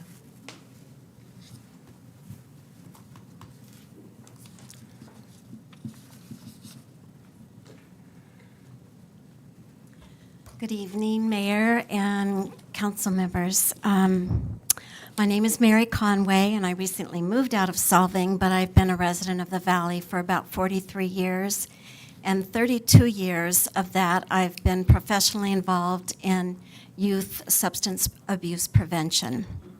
So I know something, I just know, there's no question about it, that prevention coalitions, schools, they can't do it alone. So I'm here tonight to just say, please join with us in helping to keep our youth safe, our community healthy. We can't do this alone. We need policies to set barriers for our children. They're begging for your help. And as a parent and a grandparent that has been involved in all of the schools throughout the years we've been here, it's a huge task. And Solvang's City Council has been such a great partner with us in the past with the non-smoking and also banning recreational dispensaries. So I'm just really hoping that you'll join with all of these great students and people and experts and decide to not allow a dispensary in Solvang. So thank you very much. Thank you, Ms. Conway. Gary Summerson, is that right? Good evening, Mayor, staff members. I'm a Santa Ynez resident. I'm a high school auto shop teacher. I also coach cross country, wrestling, and track. Also work the cafeteria. On a regular basis, I find students early in the morning, 7:45, burning out, and they're under the influence. Turn them in. I end up being like the bad guy. I really don't care because I'm there for the kids. I'm not there for anything else. I'm not there for the money. That's the way you guys should think. You should think that you are here for the kids. You are here for the citizens. You are here for the community as a whole. You guys are short-sighted. You're thinking about money. Think about the students. What happened, say no to drugs? What happened with that?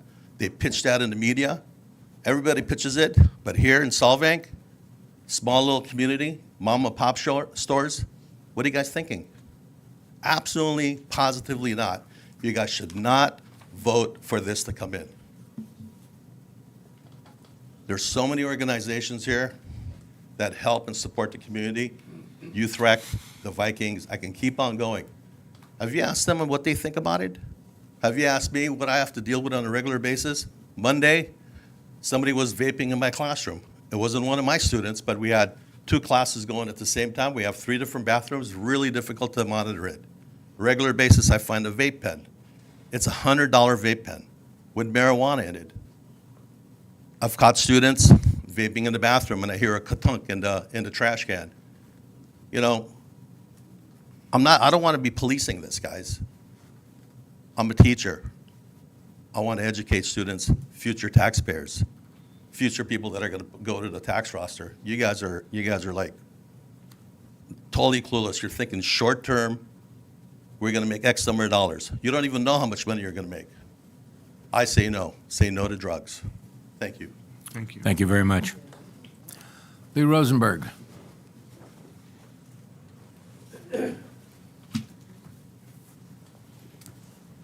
Thanks, Mark. For the last approximately year, I've functioned on the steering committee of the Sheriff's Project Opioid. And I've listened to in excess of 75 people representing organizations throughout the county and elsewhere, including Florida, about the dangers that pot, marijuana, whatever you want to call it, presents. If you focus exclusively or even in a small way on the economics of this, you're guilty of a moral and ethical failure. I see no reason to have another dispensary in this area. According to a national survey on drug use, and these facts are derivative of my participation in the Sheriff's Project Opioid. We meet every month and listen to approximately 45 organizations and representatives thereof. So according to a national survey on drug use, young adults in the 16 to 18-year-old and younger reported using marijuana. Well, in terms of the numbers, that's about 11 million people. 30% of 12th graders reported using the drug, many by vaping. If you believe for a moment that the labeling on these products that are available to you from dispensaries are reliable, you're wearing a tinfoil hat with a propeller and listening to alien talk shows. Large amounts of THC have brought many kids to hospitals, and what does it do? It also alters senses, changes mood, impairs body movement, think car accidents, impairs thinking and memory, enhances the possibility of a psychosis, affects brain development when it starts in the teenage years. Edibles are now gaining popularity. They take longer to digest and to produce a high. So as a consequence, more are ingested, which leads to dangerous results. Breathing problems, increased heart rate, nausea, vomitings, serious lung illnesses after vaping, including death. There's also a higher probability of school dropouts. Do we need any of this? Do we need lots and lots of dispensaries? Is that what we want? How about a chain of them, maybe even franchisers? I suggest you vote an absolute no. Now, the secondary users, as the officer has described, secondary users are those who acquire pot from those who have acquired it from a dispensary. If you've been reading the press and listening to our students, you know that there's a disaster that just occurred at the school. So I seriously recommend that you take into account these risks, this moral and ethical potential for moral and ethical failure if you go into the economics of it. The county found out it doesn't work. Thank you. Thank you, Mr. Rosenberg. All right, I have gone through all the slips. I would ask if there's anybody else who would like to speak at this time. I would like to thank the officers for hanging around for questions. Although we didn't get any questions directly, I appreciate you being here for that. Is there anybody on Zoom that wishes to say anything on this item? Have any hands up? Doesn't look like it. Yes, sir. You have an additional comment on this? Yeah. So, I've never smoked weed. I don't smoke. Actually, I opened a smoke shop, not smoking. Yeah. I feel like if you did have one in Solvang, it would actually help long term. Because, like, the people that are selling it to minors, like, if my brother ever did it, I feel like I would definitely report him. Like, that's not, it should be on you guys. Like, you know someone, just report them. My dad works at Copenhagen Liquor. They don't sell to minors. I'm sure mistakes have happened, but we always like, check IDs. Like it should be the adults responsible. They should not be selling it to minors. They should be held accountable. Yeah, I definitely drinking and driving. It's not marijuana that's killing people. It's doing it and then doing something, you know, afterwards. I'm like shaking because it's not something I understand a lot about, and I know it's like a huge cash business because it's not legalized on like a federal level. That's the only reason it's cash. So if they legalize it, like, you know, it will probably, you'll get checks.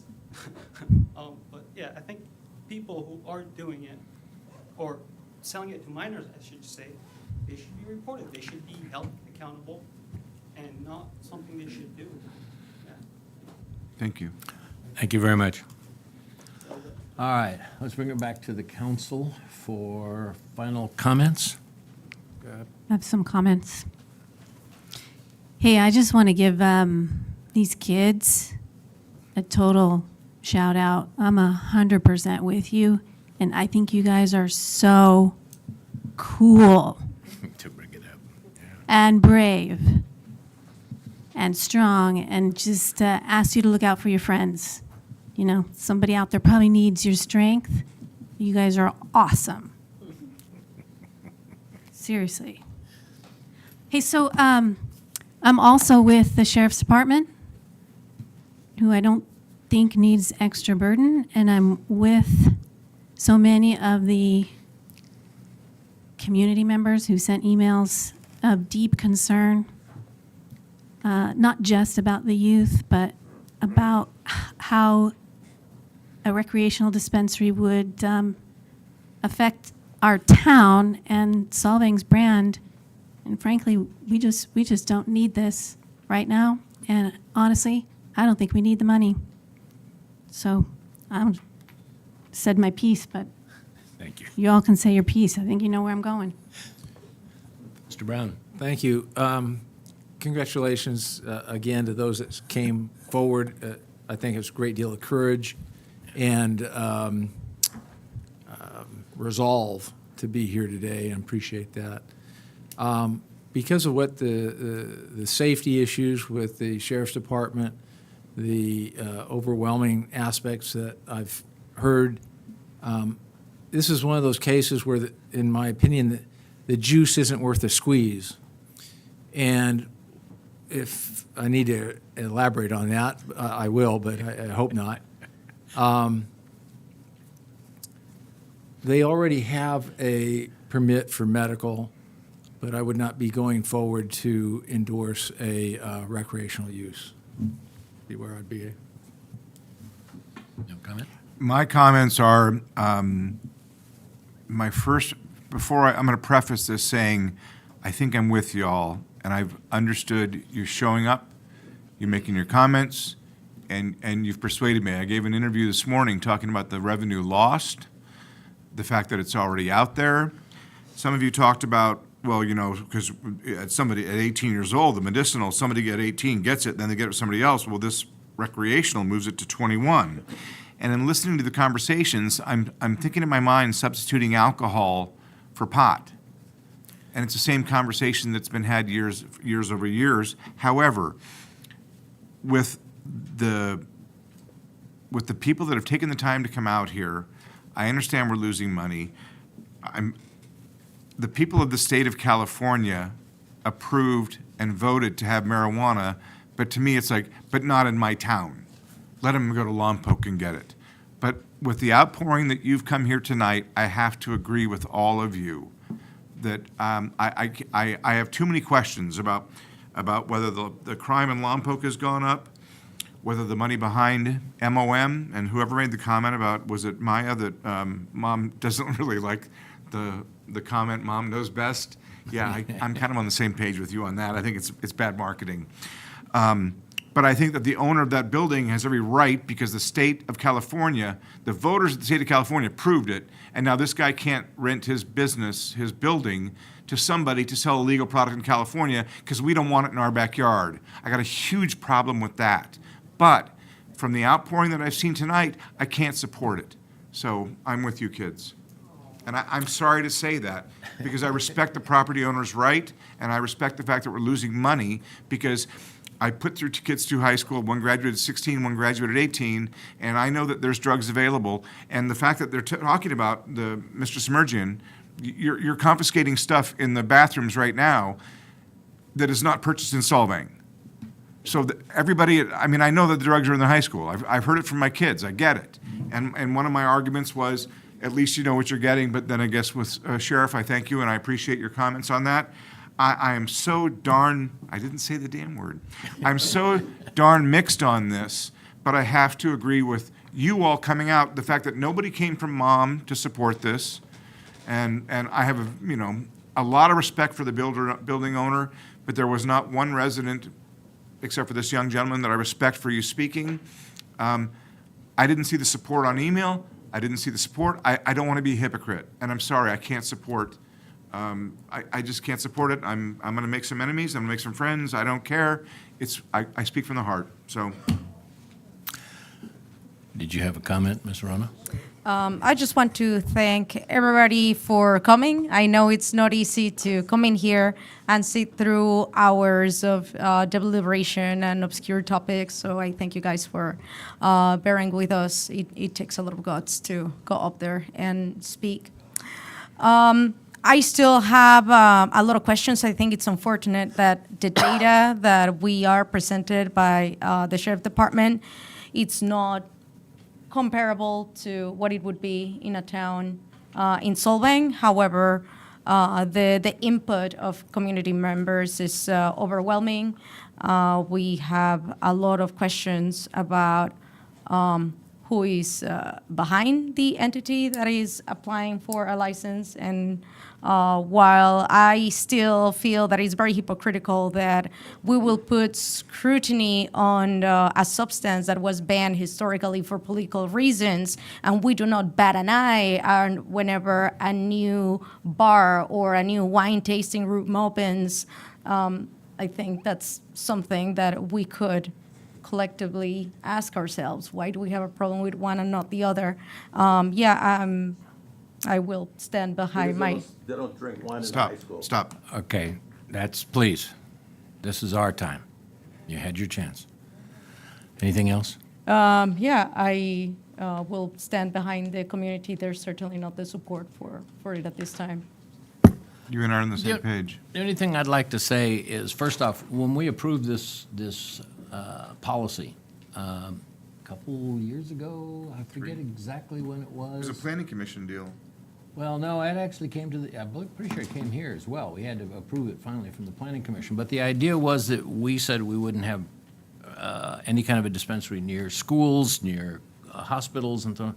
So it ended up out at the castle, out in the west end of town, for medical only. If I remember correctly, that was not passed by a large margin. It was a close vote. When the Megan of Mom called me and talked to me, and she said, well, you can just charge any amount of tax you want, make all this money.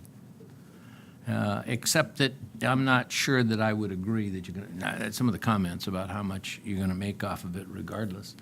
I don't know that the one dispensary is going to make enough to make the difference. And I have never heard one resident tell me that they wanted it. Everybody that I've heard from, and of course everybody in the audience, has said they don't want it. So I would move that we do not change the policy. That issue is not on the agenda, but if you give us direction not to return with the conversion or the ordinance, we will certainly take that staff direction. Is that a motion or No, just staff direction? it can just be direction of the council as a whole. Council, do you all agree that we ask them not to bring this back again? Totally agree.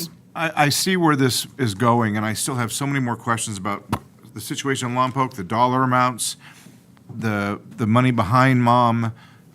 But I was going to abstain originally because I still have other issues with this, but now I'm ready to vote with whatever motion you guys make, and I'm very frustrated by it. But you don't like agreeing with us?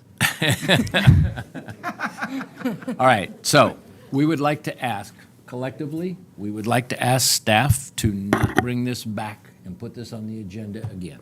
Correct? Everybody agree? Yes. Thank you very much. Let's go on to item 6B, please. Discussion and possible action to adopt Resolution 23-1207, establishing a Citizens Oversight Committee pursuant to Ordinance Number 220363, a transaction and use tax ordinance.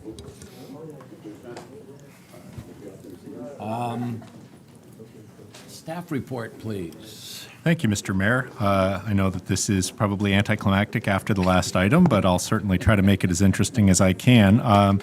Last year, the City Council adopted a resolution ordering a transaction and use tax to be placed on the ballot. Measure U was placed on the ballot and passed by the voters, so we have a 1% sales tax in place. One of the stipulations in the ordinance that the council put together and put before the voters was that there be an oversight committee as part of Measure U, and that oversight committee is designed to review the revenue and expenditure of funds from the sales tax or the sales and use tax, and the council is supposed to establish that committee by a resolution. So there is a resolution before you to form that committee. A couple things I did want to point out that the city clerk mentioned in conversations about this. We do typically create our advisory bodies by ordinance, but the ordinance that enacted Measure U said that this would be established by resolution. So our intention is to bring this back as an ordinance at a subsequent meeting as well, but we wanted to make sure that you had the opportunity to create this committee by resolution before the operative date of the transaction and use tax, which is April 1st. So the recommendation would be to go ahead and adopt this. We'll go ahead and establish the committee by resolution, and then at a subsequent meeting, we'll be bringing back an ordinance that will bake it into the municipal code, as well as establish it as one of the entities subject to the city's conflict of interest code, so they'll have to do a Form 700 as well. The one thing that I would point out to you is that we sometimes, we typically will come to you with the number of people on a committee recommended, and the staff report it is set as a 5-person committee. That's entirely up to you as to whether you want to make it 5 people, 3 people, 7 people, what have you. Keep in mind it is advisory. We do not anticipate that this would be a committee that meets on a frequent basis. Sometimes if the council doesn't give direction to a subcommittee, they will work up a work plan in and of themselves. So it's important that if the council is going to set this up, that it provide direction as to what it wants to see. And you will be getting presumably an audit or a report back from this committee at some point about recommendations on the expenditure and revenues from the committee. So with that, the recommendation is to adopt the resolution 23-1207 establishing the Measure U Oversight Committee pursuant to the transaction and use tax ordinance that was passed by the voters as Measure U. Be happy to answer any questions. Dave? I do have a question, and not just necessarily related to this, but more about how we do things. What's the difference between taking action via resolution versus putting it on our municipal code? The difference is an ordinance typically takes 2 readings in 30 days to go into effect. A resolution takes effect immediately. The only reason this is before you as a resolution is because that's what Measure U said, is that this committee would be established by a resolution.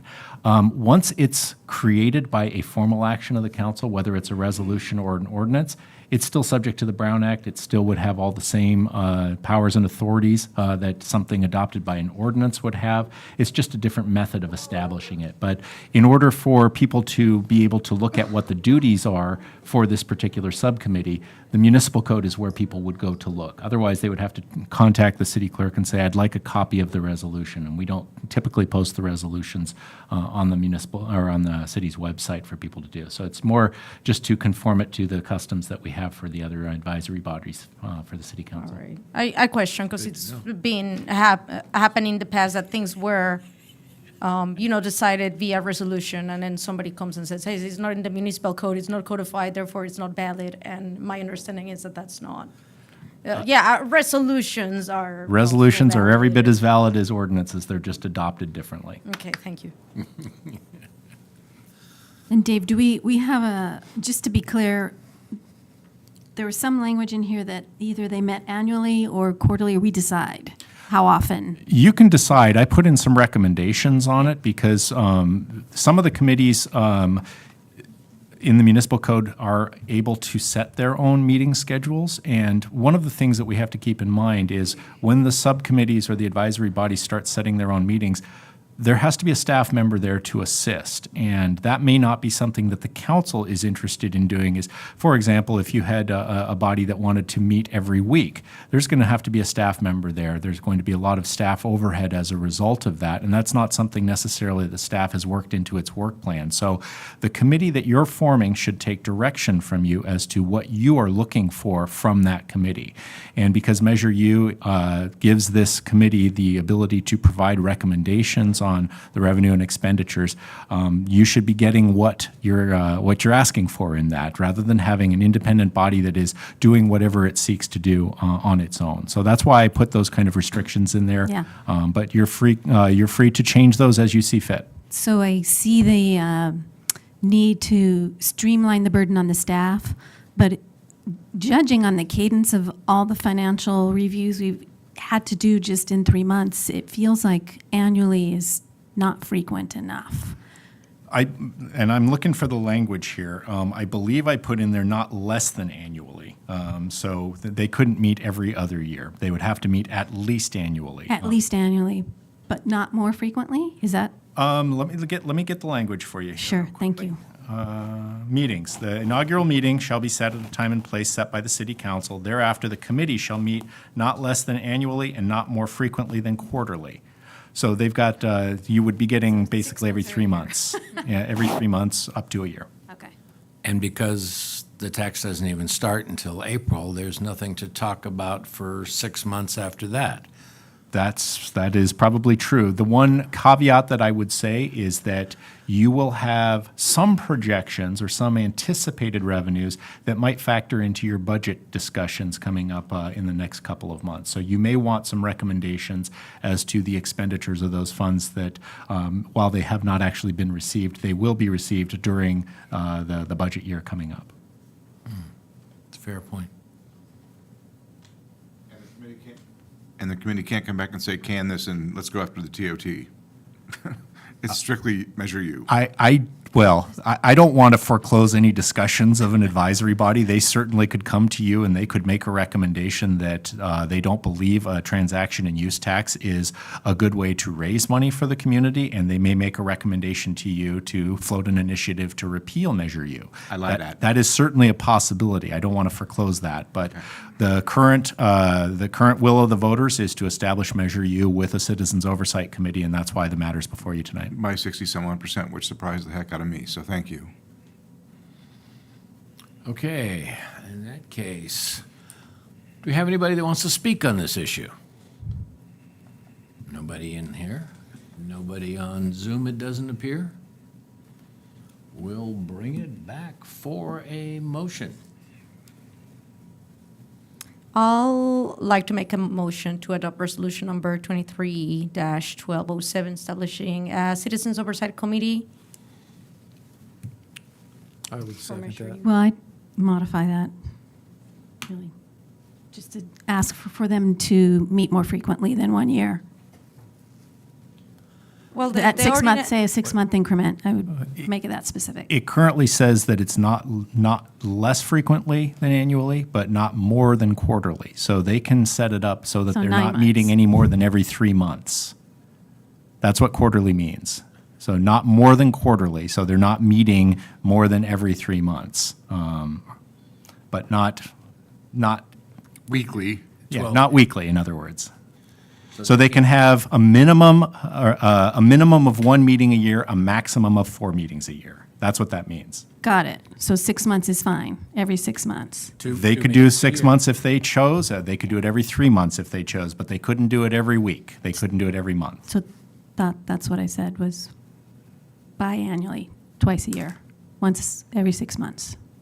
Okay, so So that's my modification. Okay, So the modification, as I understand it then, would be to bake into the resolution a requirement that they meet every 6 months. Yes, Rather than letting them tell us how often they want to correct. meet. Okay. Because that, for the rationale is because then we can, we can govern how often or what the burden on the staff. Right, so. Well, that's a good point. The burden on the staff I like.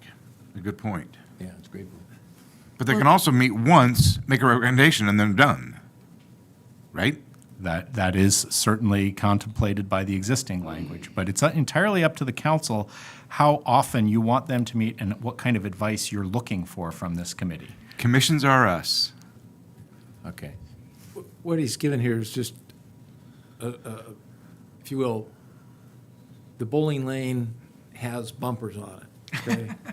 And the bumpers are once a year, a minimum, and so your modification Right in the fits middle. in that. Right in the We middle. just have to give that advisory body that direction. Correct.